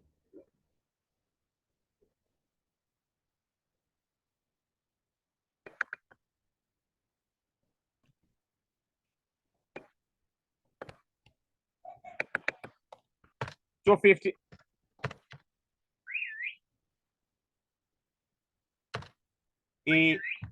multiplied by what? 1.1 multiplied by 30 per hour. The 1.1 is to calculate the number of hours. Remember, it's 250,000 units, and each unit requires 1.1 hours. Then the rate we calculated is 30 per hour. Then for open watch, we would say the number of units, it's 75,000 multiplied by 0.9. The number of hours per unit multiplied by 30, our overhead absorption rate. Right. Then we get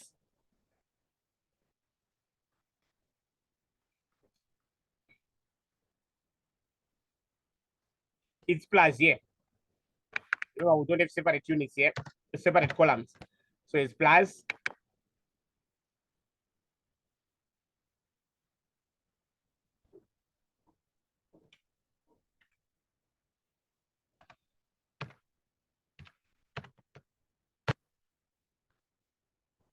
that's our fixed manufacturing cost.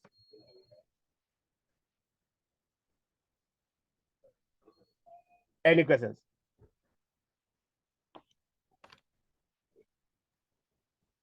Right. For the open watch, you used 0.9 instead of 1. Oh, it's 1. Oh, sorry Yes. about that. Okay. I used the budgeted instead of the actual. Yes.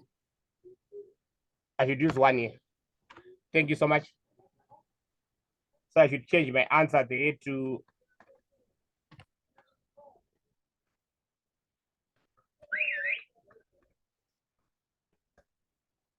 10.5.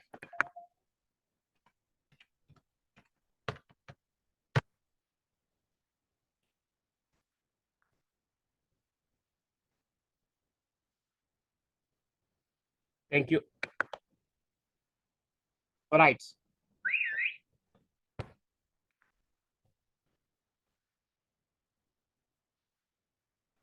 So here there was no reason to go back to say to the first column where there was a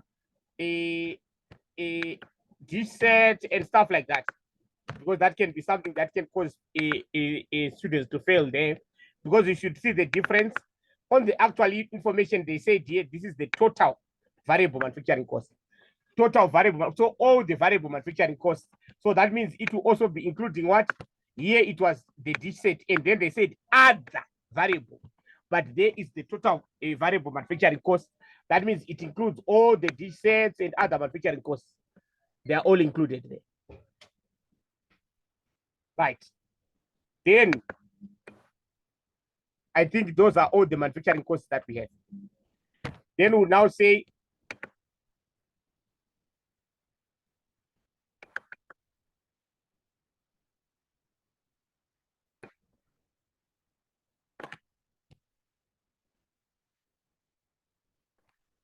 less closing inventory.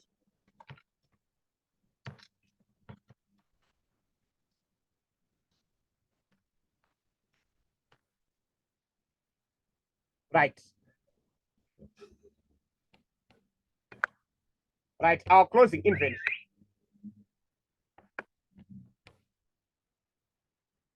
Let me do a calculation of my closing inventory units here.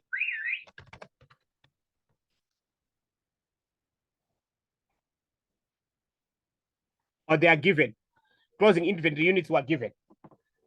Like, let's do the calculation of closing inventory. Right. Remember, we're using the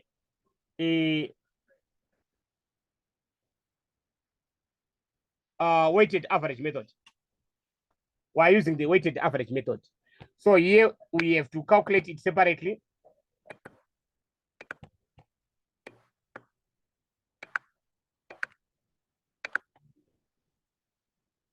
Right. We have GFTV. Open watch.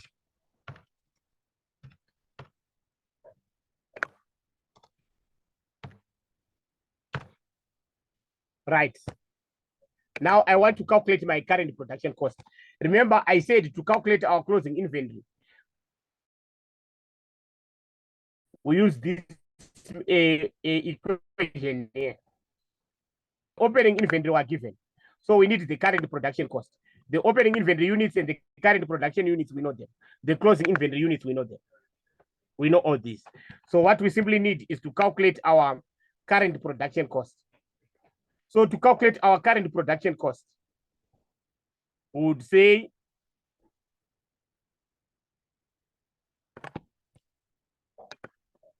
right, total variable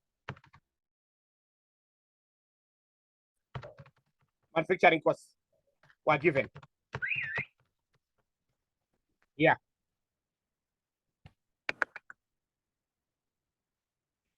Were given here for each. We know them. All right, so just take those ones.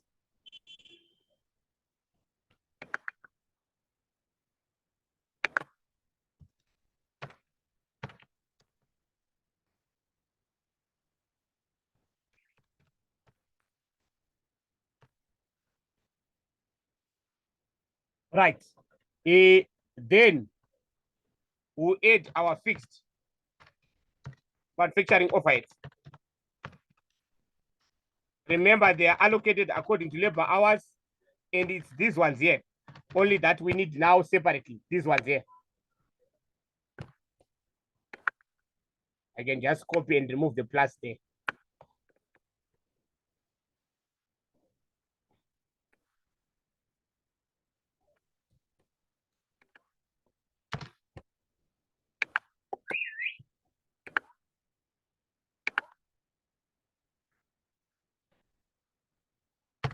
We need them separately now. So that will be 250,000.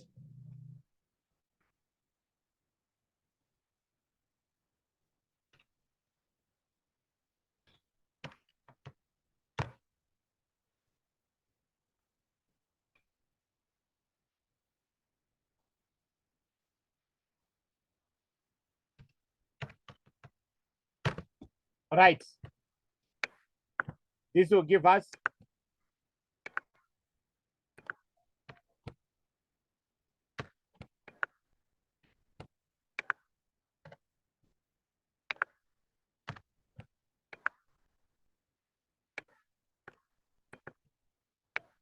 now I can calculate my closing inventory for DFTV.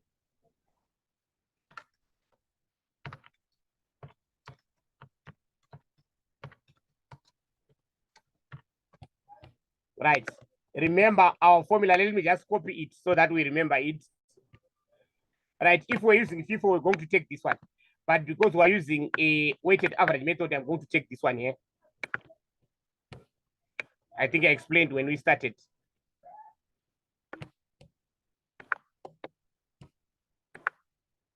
Right. I'm going to say here now.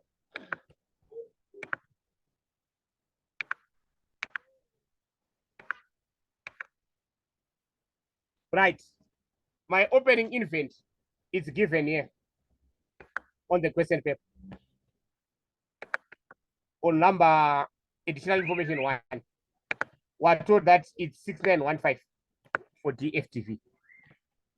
6,915,000. So I would say 6,915,000 plus I'm given here the current production cost. We calculated here, so here.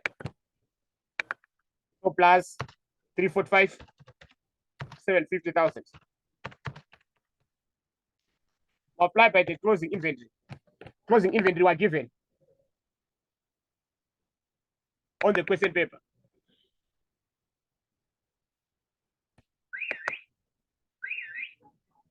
$15,000 here.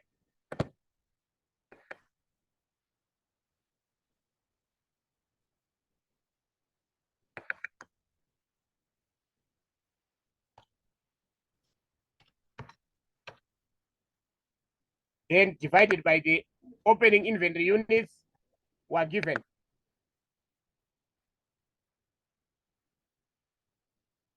Opening inventory units were given here, my friends.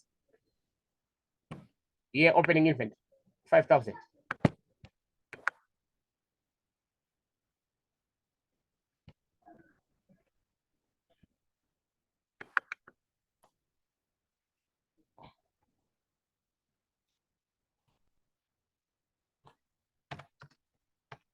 Plus current production units, which we know that they produce 250. The production is given here.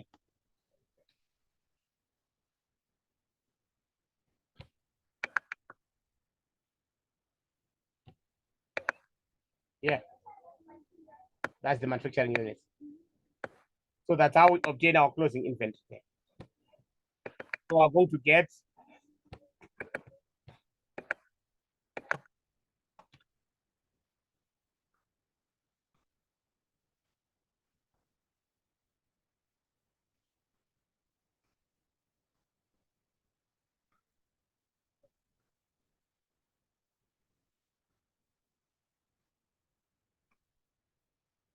$2 million, 20 million, 745,000.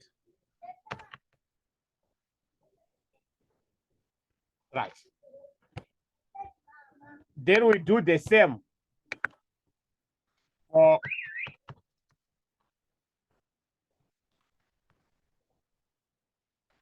open watch.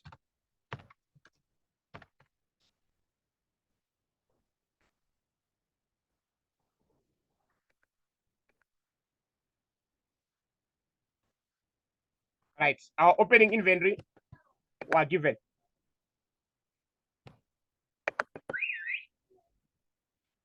Yeah. For open watch, we have 10.24, which is 10,240,000.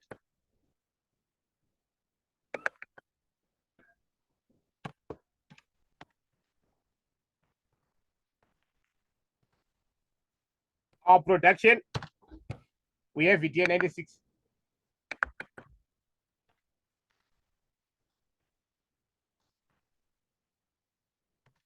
Then our closing inventory units were given.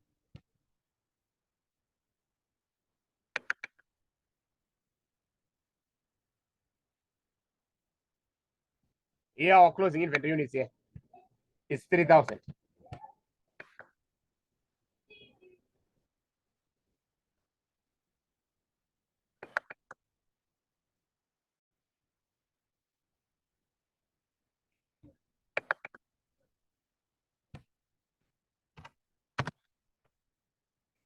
Right. Then we divide by the opening inventory plus production, which are these ones here. Opening inventory is 8,000. Production is 75 here. So say 8,000 plus 75.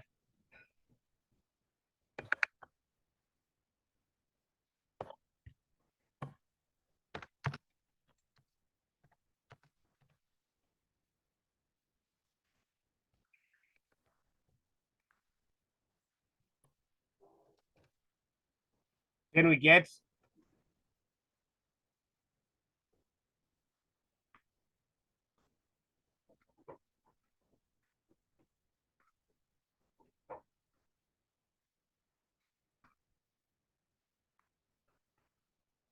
3,840,000. Right. Any questions on the calculation of our inventories there? So we come here and include them here.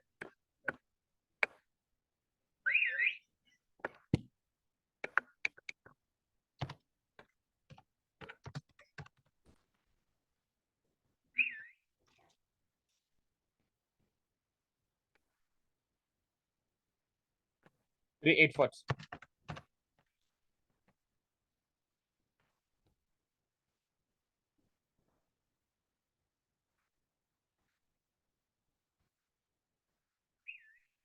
Right.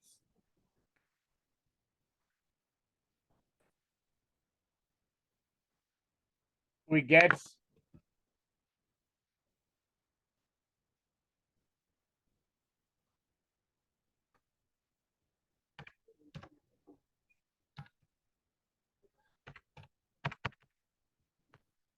and remember our closing inventory we subtract. Right. Then we check if there's an over or under absorption. As long as we are using a absorption costing, we have to check if there's over or under absorption. Right. There is a over absorption if the fixed manufacturing overhead here that we applied are more than the actual fixed manufacturing overhead. So if our actual is more than 10.5, there is over absorption. And if it's an over absorption, we have to subtract here.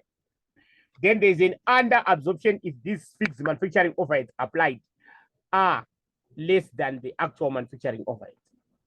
Right now, our actual manufacturing overheads are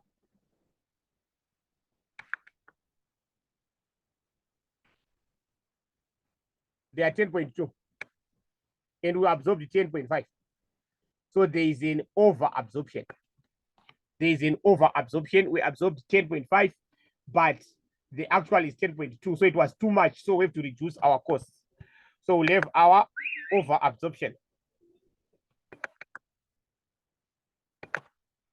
Over absorption.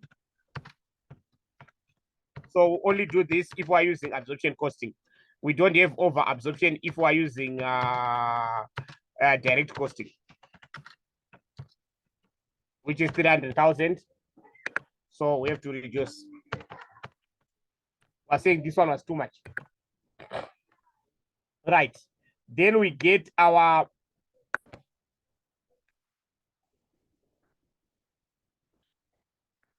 cost of sales here, which is opening inventory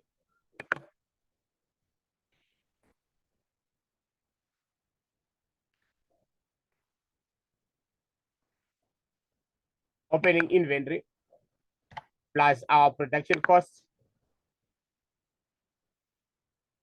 minus our closing inventory, then minus our over absorption. I repeat, is this 17 plus 441 minus 24 minus 300.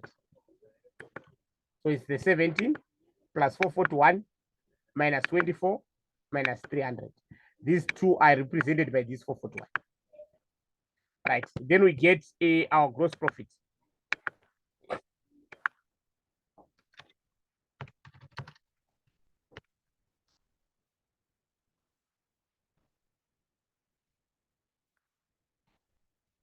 Our sales less cost of sales.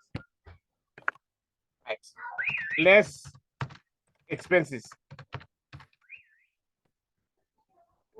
Right. Our expenses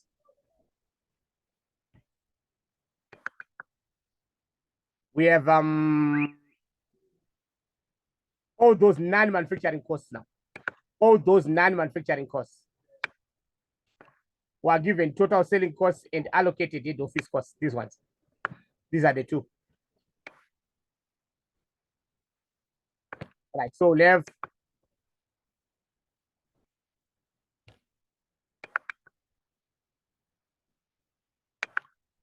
total selling costs.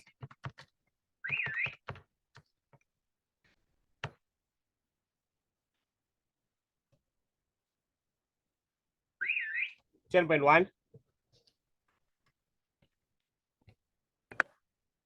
allocated head office cost. So if they tell you to prepare profit statements, you even include allocated head office costs. But when we do performance management, that's when we don't include allocated head office costs.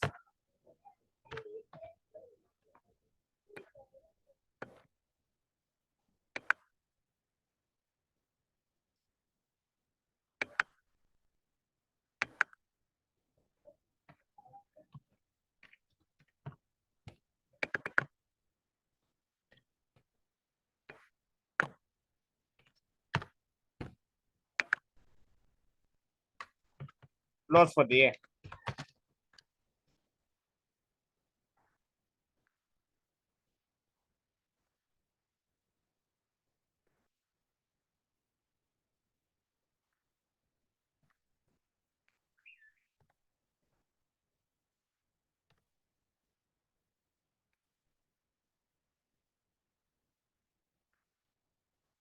Then we comment.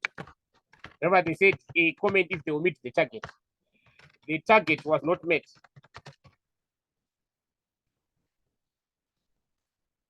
Is the company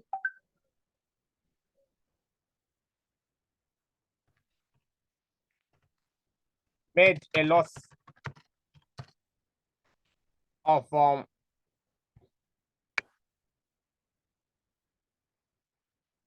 7,840,000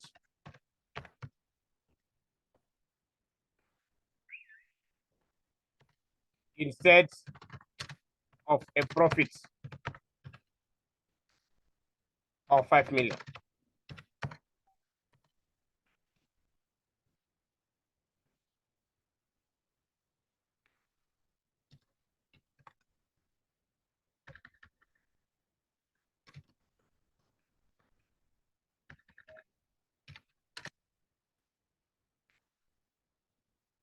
Right.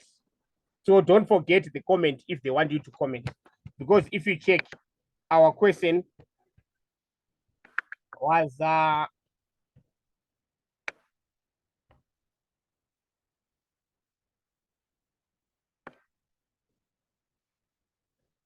comment on whether the division has achieved its target profit. And there was 1 mark for the comment. And the comment is good in that even if you found the wrong answer, as long as you interpret it correctly, that 1 mark you get it.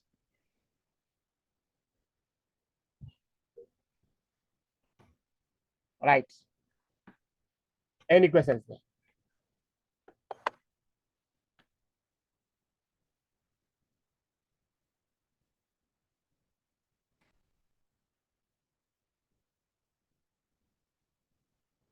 Right.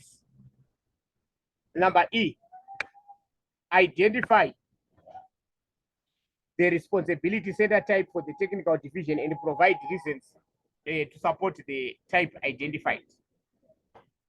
Right.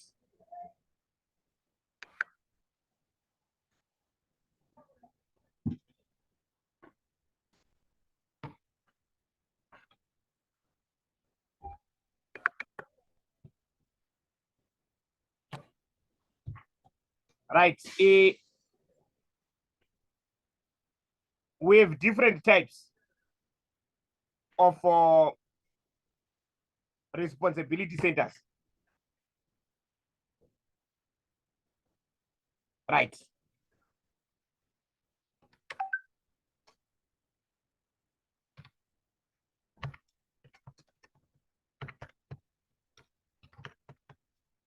Right, my friends, what I'm going to delve on right now is nothing to do with the answer, but to just give you a context. Right. We have a cost center.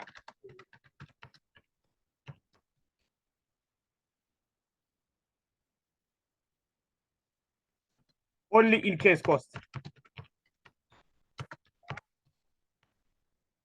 For example, you might have in IT department in your company. Their laptops are bought by head office. They are not responsible for buying them. What they only do is to work when they are called. There's a problem with a computer at this shop, they go there. There's a problem with a computer in HR, they go there. And they incur costs. They don't earn any revenue. They don't have assets. They don't have liabilities. That's a cost center. Right. Then we have revenue center. Only earns revenue.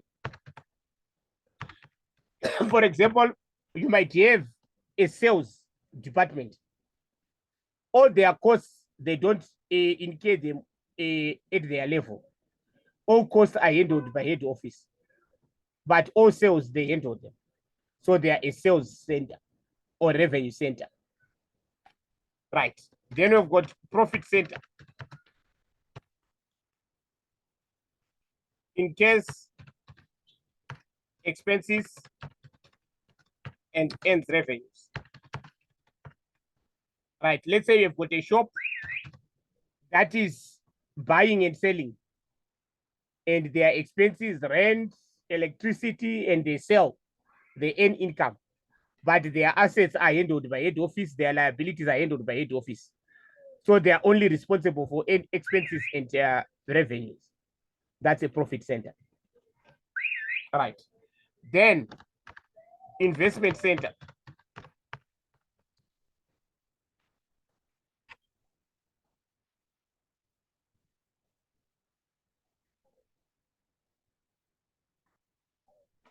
Right. In addition,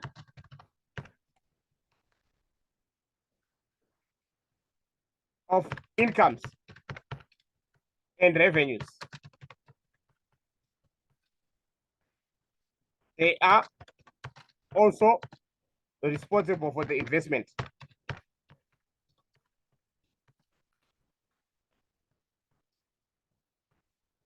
In assets and liabilities. So now for us to tell what type of division the technical division is, we have to go and read what is on the technical division. We see, do they incur costs? Do they earn revenues? Are they responsible for a profit? Do they have assets or liabilities that they are responsible for? Then we can conclude. So those are the four centers there. Right. So when I go back,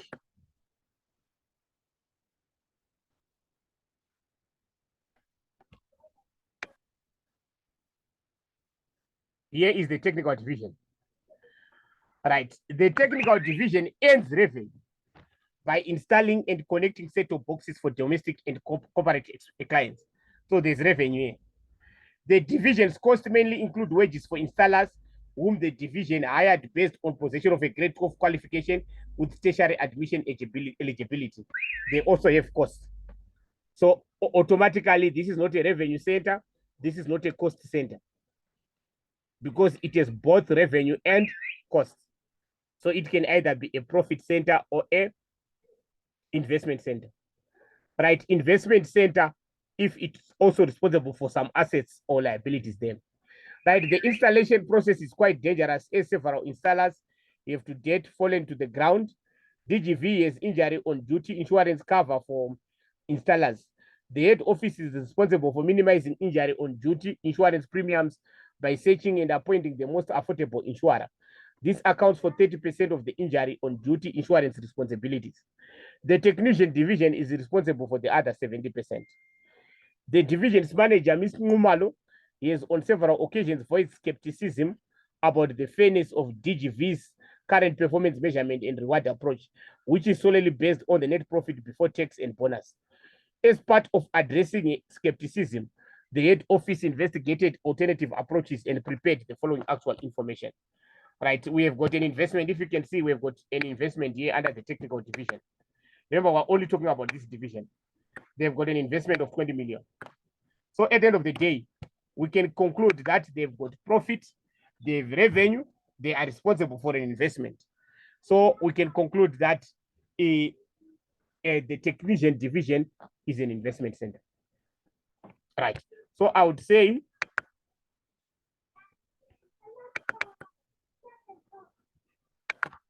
the technician division is an investment center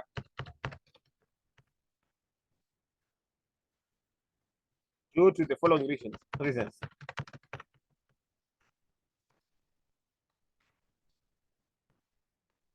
Number one, it earns revenue by installing and connecting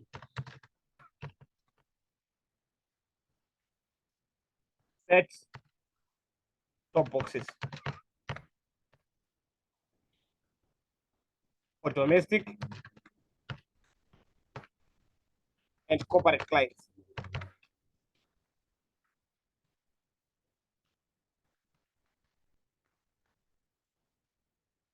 Number two, it incurs costs in the form of mainly wages for installers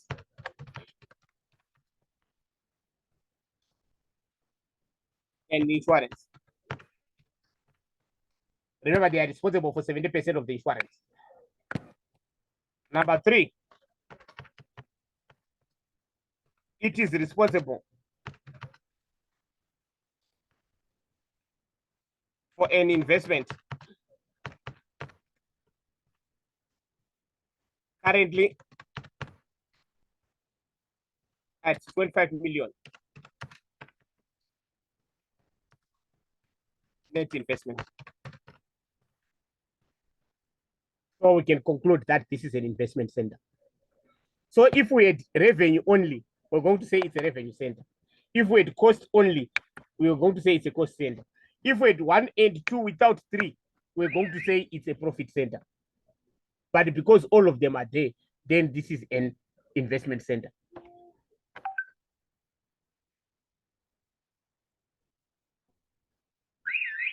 Any questions?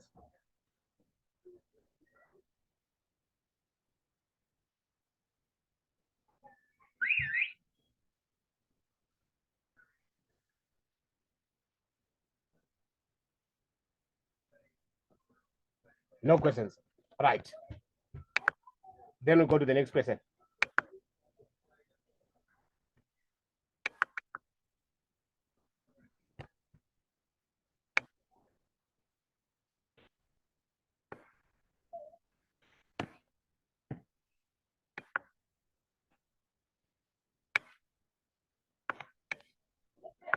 Number F, A1, with reference to performance measures evident in the scenario, evaluate whether it is justified for Ms. Ngumalo to be skeptical of DGV's current performance measurement and reward approach for its divisions. When possible, support your evaluation with brief calculations. Right. They are saying, currently, I think I read that DGV's current performance management road approach is based on net profit before tax and bonus. Right. already, if you give one child 3,000, another 2,000, another 1,000 at the beginning of the week, then at the end of the month, a week, you ask them, how much do you have? Is it fair to judge their performance based on the absolute amount that they have? When you give them different amounts, it would definitely not be fair. It would be fair if you gave them, let's say, all of them 3,000, all of them 1,000. But if one is 3, one is 2, one is 1, we can't judge them by the amount that they have at the end of the week, because already this one is an advantage at 3,000. Out of that 3,000, if he makes 100, even if he makes a loss, let's say if he makes a profit of 100, this one, with 1,000, if he makes a 100 again, the one with 1,000 is made a better profit because it's made 100 from 1,000, whilst this one is made 100 from 3,000.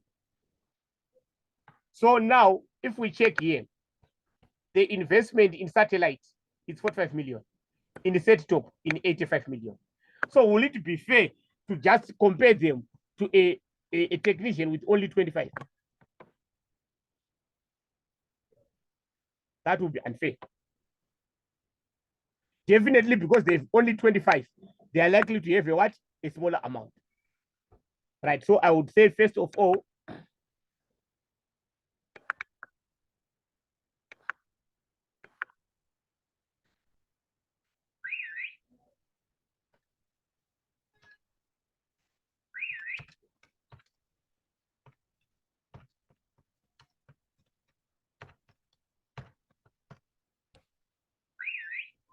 right, it is not fair to evaluate performance based on net profit before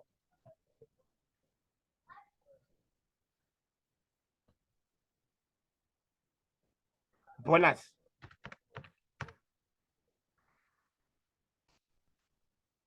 Considering that the investment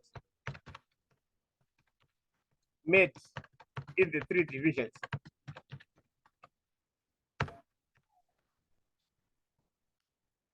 is different. Technician division only has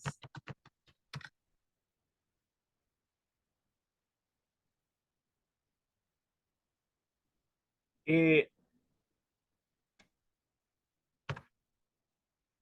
25 million, whilst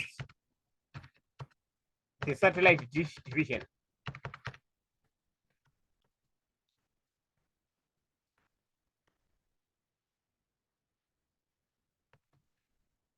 has net controllable investment of 45 million.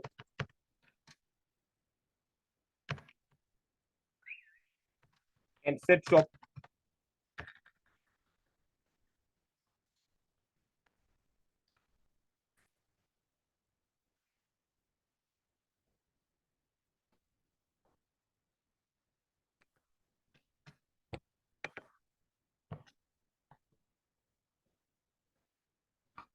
$85 million.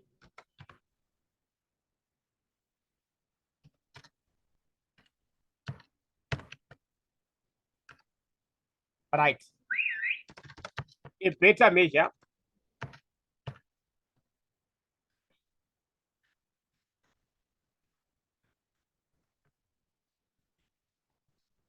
can be the controllable profit.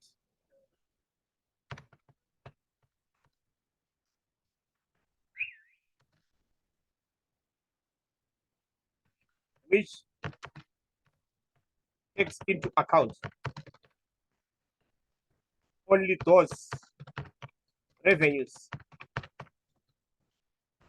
and costs that are affected by the decisions made by the divisional managers.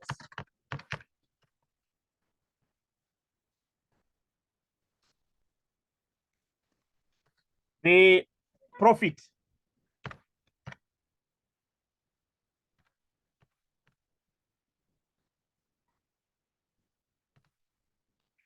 includes revenues and or incomes and or costs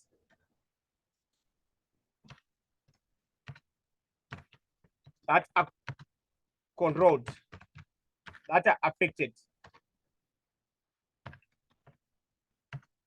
by decisions made by head office.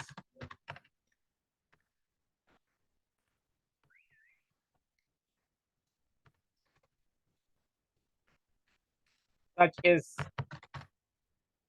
head office administration costs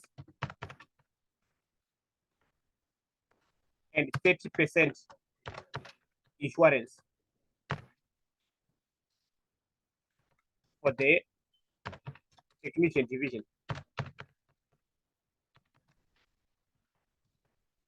Which is directly attributable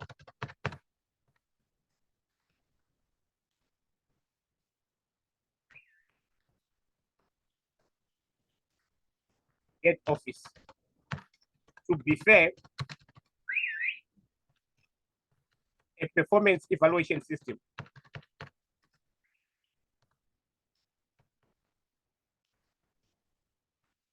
should be based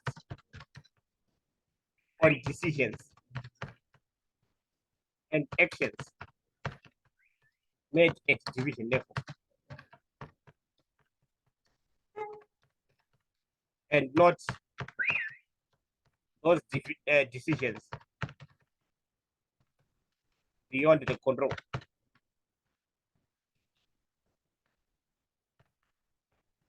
of the divisional managers. Right.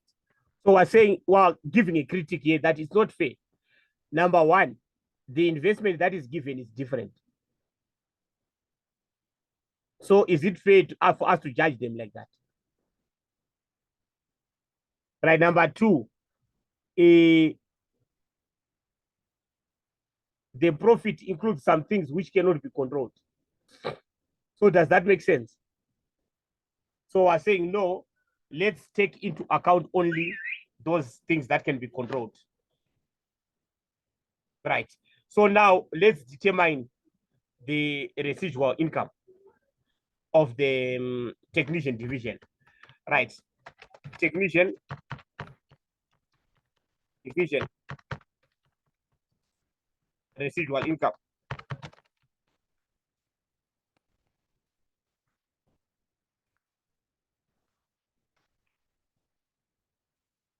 You say controllable profit. First of all, before I do this, can I please go to additional information? It might have other things that might change some things there. Right, they say net profit. Okay, net profit number one. The technician division's net profit before tax and bonus is after accounting for the financial year 2024 injury on duty insurance premium of 450 and allocated head office administrative cost of 3.72. So we're saying it's unfair to judge them based on amounts that includes these two things. Number two, performance bonuses were paid by head office to divisions that achieved a minimum net profit before tax and bonus of 4 million. So I think that's why you see here these ones they do not have because their profit is 8.8, it's below 4 million. That's why these two end this performance bonus here.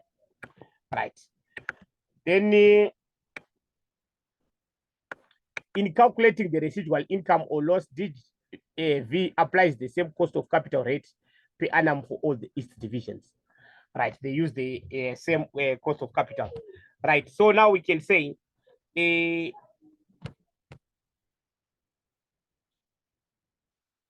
get the residual income. So we can say the controllable profit, which were given. I think okay, the controllable profit here.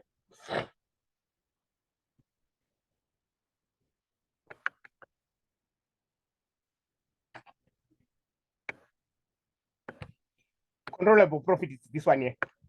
Were given 4685. There's no need to calculate 4685 here.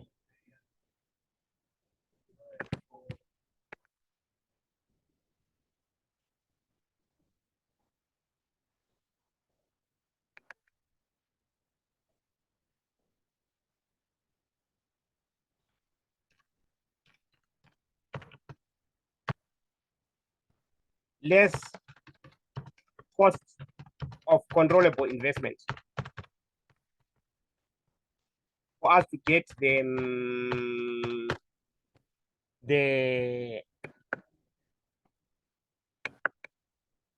for us to be able to get the residual income for the technical division. Right.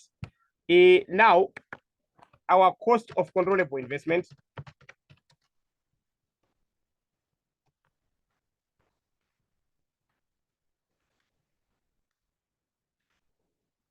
is equal to required return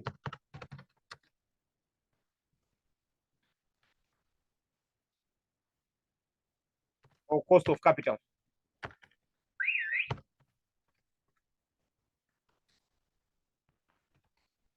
multiplied by controllable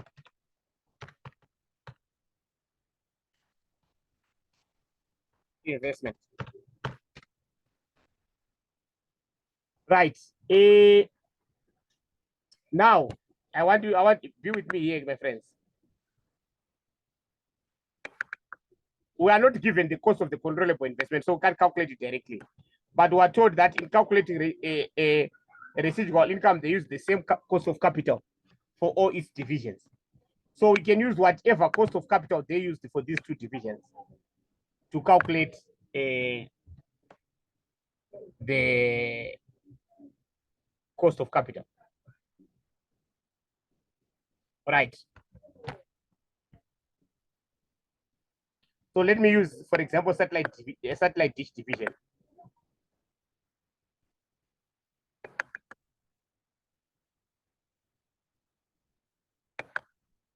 Using satellite dish,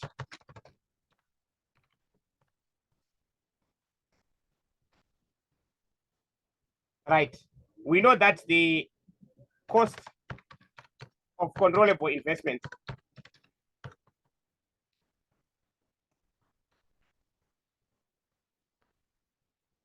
is equal to residual income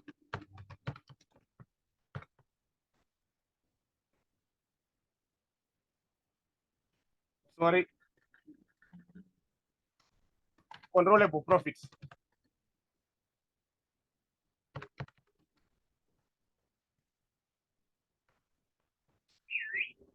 minus residual income.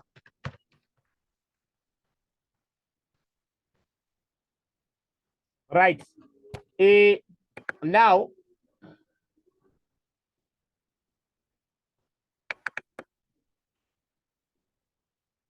if I'm using satellite distribution, controllable profit is 3.8. Residual income is negative 1.6. So I can say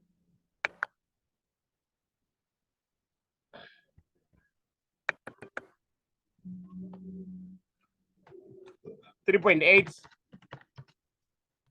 minus negative 1.6. And remember, a minus and a minus becomes a plus. So we say 3.8, 5.4 million.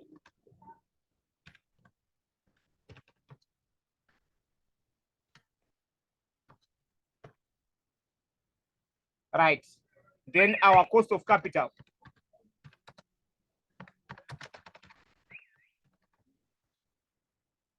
is equal to cost of controllable investment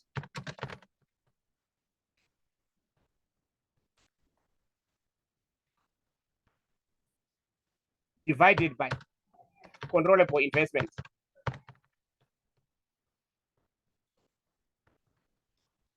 Multiply by 100.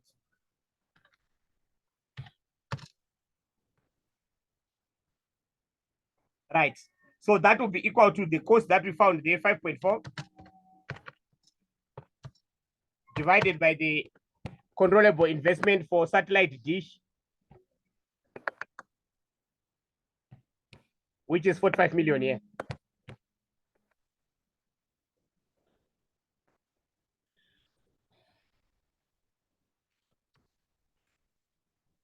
Multiply by 100.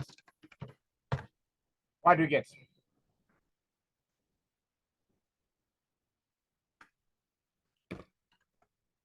I'm getting 12%.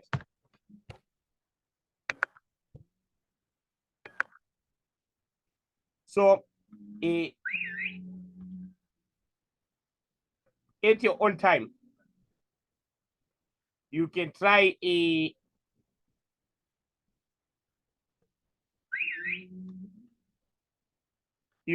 use the set top division. You get the same answer, 12%. You were using the set top division, you would say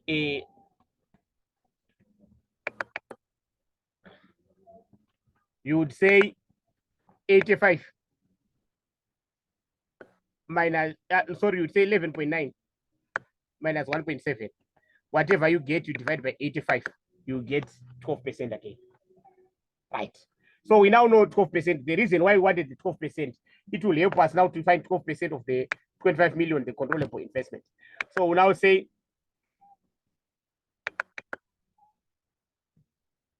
here 12% times 25 million.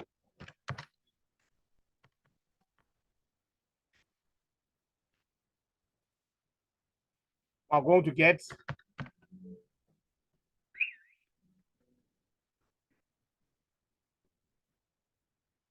3 million. Then we get controllable profit.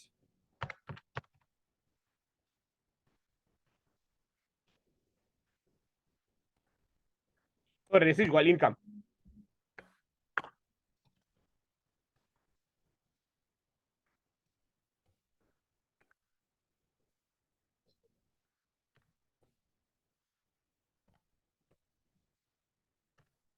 $1,685.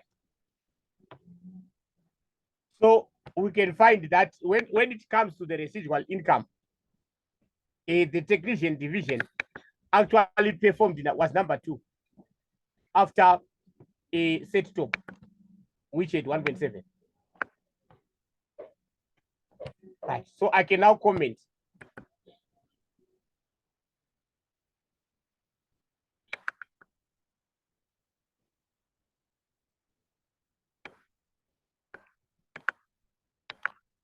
If the residual income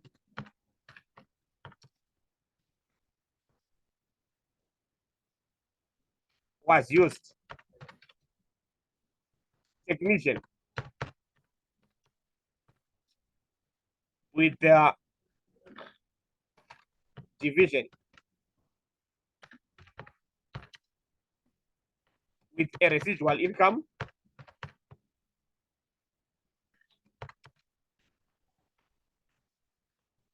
of 1,685,000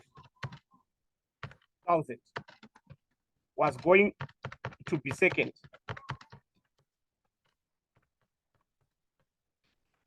after satellite dish division, after set top division, sorry.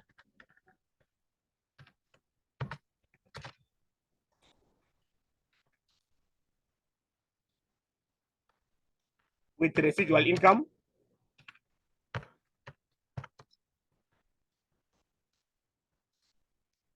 $1.7, whilst satellite dish division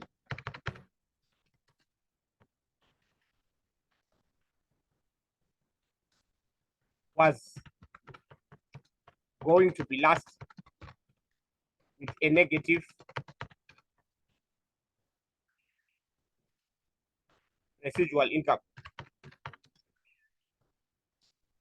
of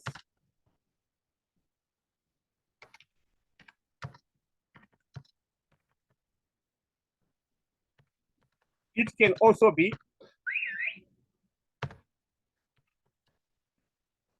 we argued that the technician division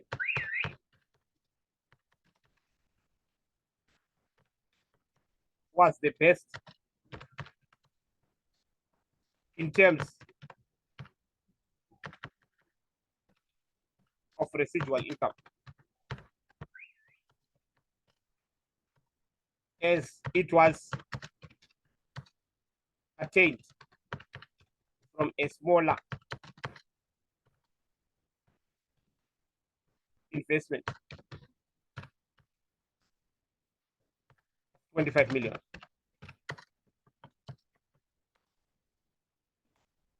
Compared to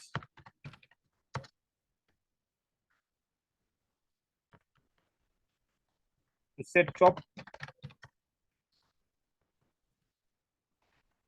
division net controllable investment of 85 million. Right. So they got about 1.685, which is almost 1.7. But the other division is 85 million in investment, whilst they only have 25 million. Then I'll go further. Considering that residual income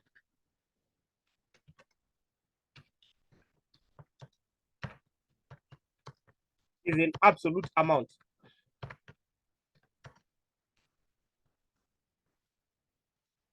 it can even be better to use the return on investment,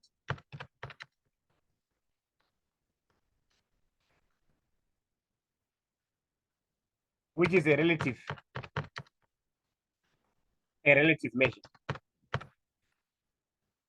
And when you say it's a relative measure, a return on investment, when you calculate return on investment, remember that return on investment is equal to controllable profits divided by the controllable investment times 100. So when we say it's a relative figure, it relates whatever gain you have to the investment you had. So that's why we consider it sometimes to be superior to the residual income. Now, using that measure, there's only to calculate what given. You would find that the technician division was the best, as it had a residual income of 18.74 compared to satellite with 8.44 and set top with 14. Right. So we can now comment that using the return on investment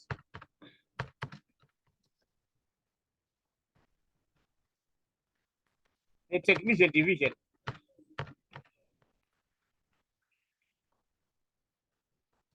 as the best with a return on investment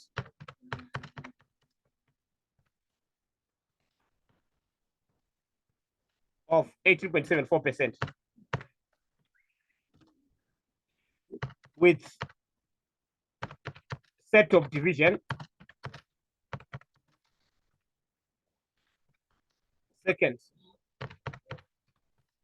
with 14%, and satellite division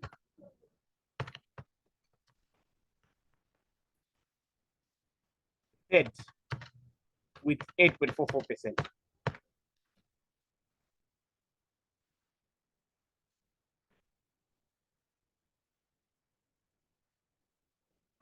Right.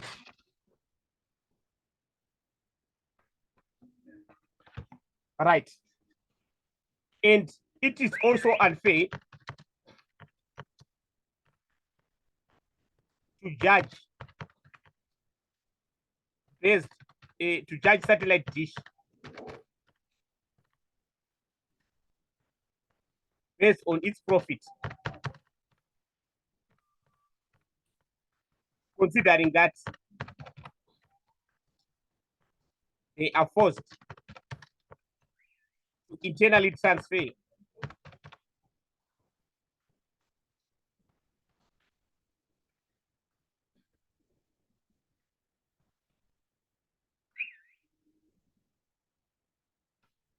these sets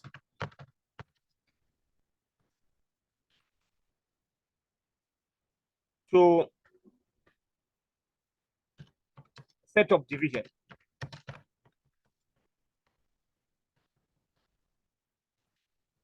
At a predetermined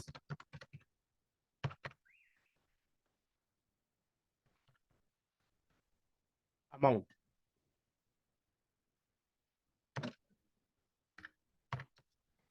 They could get a better contribution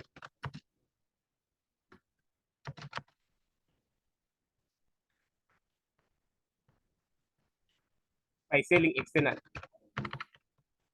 So it's unfair. We are now judging them based on what they can't control. Remember, they said the policy of the company is that the satellite dish division should sell the set-top boxes first to the set-top division. They should sell those dish sets first to the set-top division before satisfying their external market. So you are forcing them to sell at a lesser price, but then you would then judge their performance, which is not very fair. It could have been better if we could have a market price that could be determined, which could be used.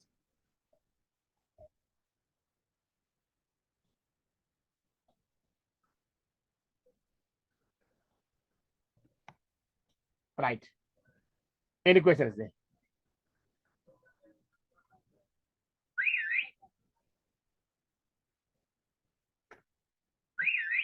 Right. If you don't have any questions, I'll move on to the next question.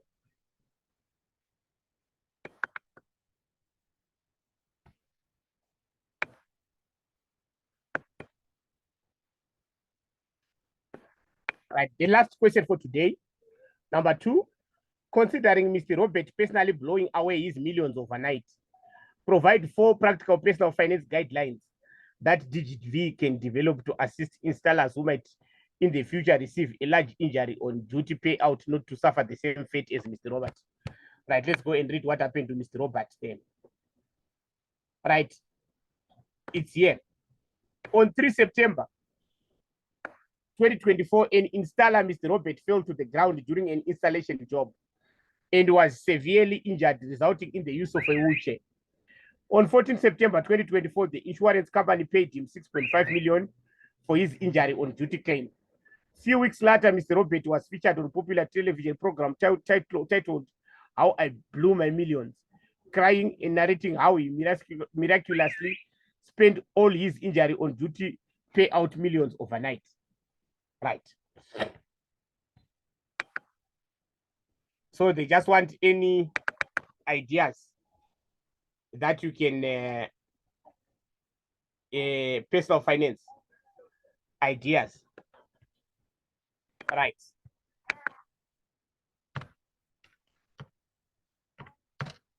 Right. Normally, when you get such an amount, obviously, because you are disadvantaged, you need money to use. Right. So it would be better to take a smaller percentage for immediate resuscitation of life. Then a huge percentage should be invested. So a smaller percentage can be withdrawn.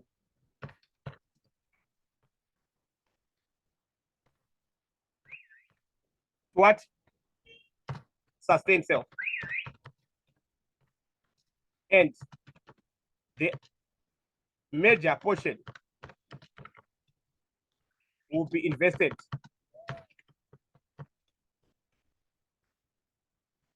in business. Then you know that you'll be generating profits. You don't have to gamble with such sums. You now take your money, you are blowing it on all of the bets. You'll be left with nothing. So you have to know that your money, it has to grow at the end of the day. What can you do? You can buy properties. Remember that properties, they are a source of finance which can store value. If you buy in good areas, you know that your property will always be growing in value. And you can also rent them once you get income. Right? You can invest with investment funds. Like, you might be worried that you don't have, there are some people who don't have business brains. Even if you give them millions today, they will not have anything. They will try, but it's not in them. So you can put your money under an investment fund, whereby it can be what? Invested, and you just be earning from there. You can also appoint a finance advisor. Even banks, they can give a financial advice. Then you invest that money. You can also invest in an annuity. You know, how much do I want? You look at your life expectancy. How much do I want per month? What interest will I earn? Then you know that, okay, let me put in such an investment which I will earn maybe so much per, then I will withdraw so much per month.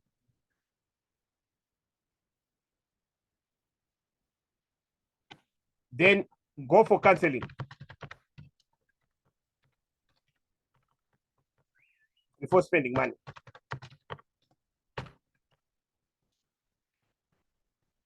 Before you even touch your a cent from your investment, make sure that you go for counseling and financial advice before you even use a single cent.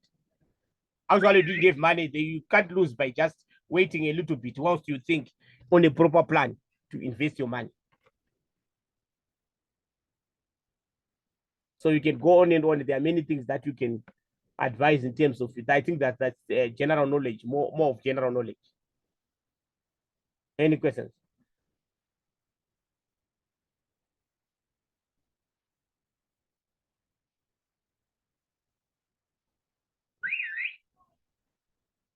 Right. So if we don't have any questions, then we're going to continue from question 2 on Wednesday at 6:15. 6:15, and our plan is to make sure that we finish that question on Wednesday. Thank you so much. God bless you richly, and enjoy. The best way also that you can do it, revise what we've done, make sure that you understand, then work ahead, try to do the question 2, so that when we are doing, try to redo it, and maybe you still have your script that you did in October. Then when we are doing, then you'll have your questions and you'll be checking there what is happening. Thank you so much. Sorry for disturbing you Sunday. God bless you richly. I thank you.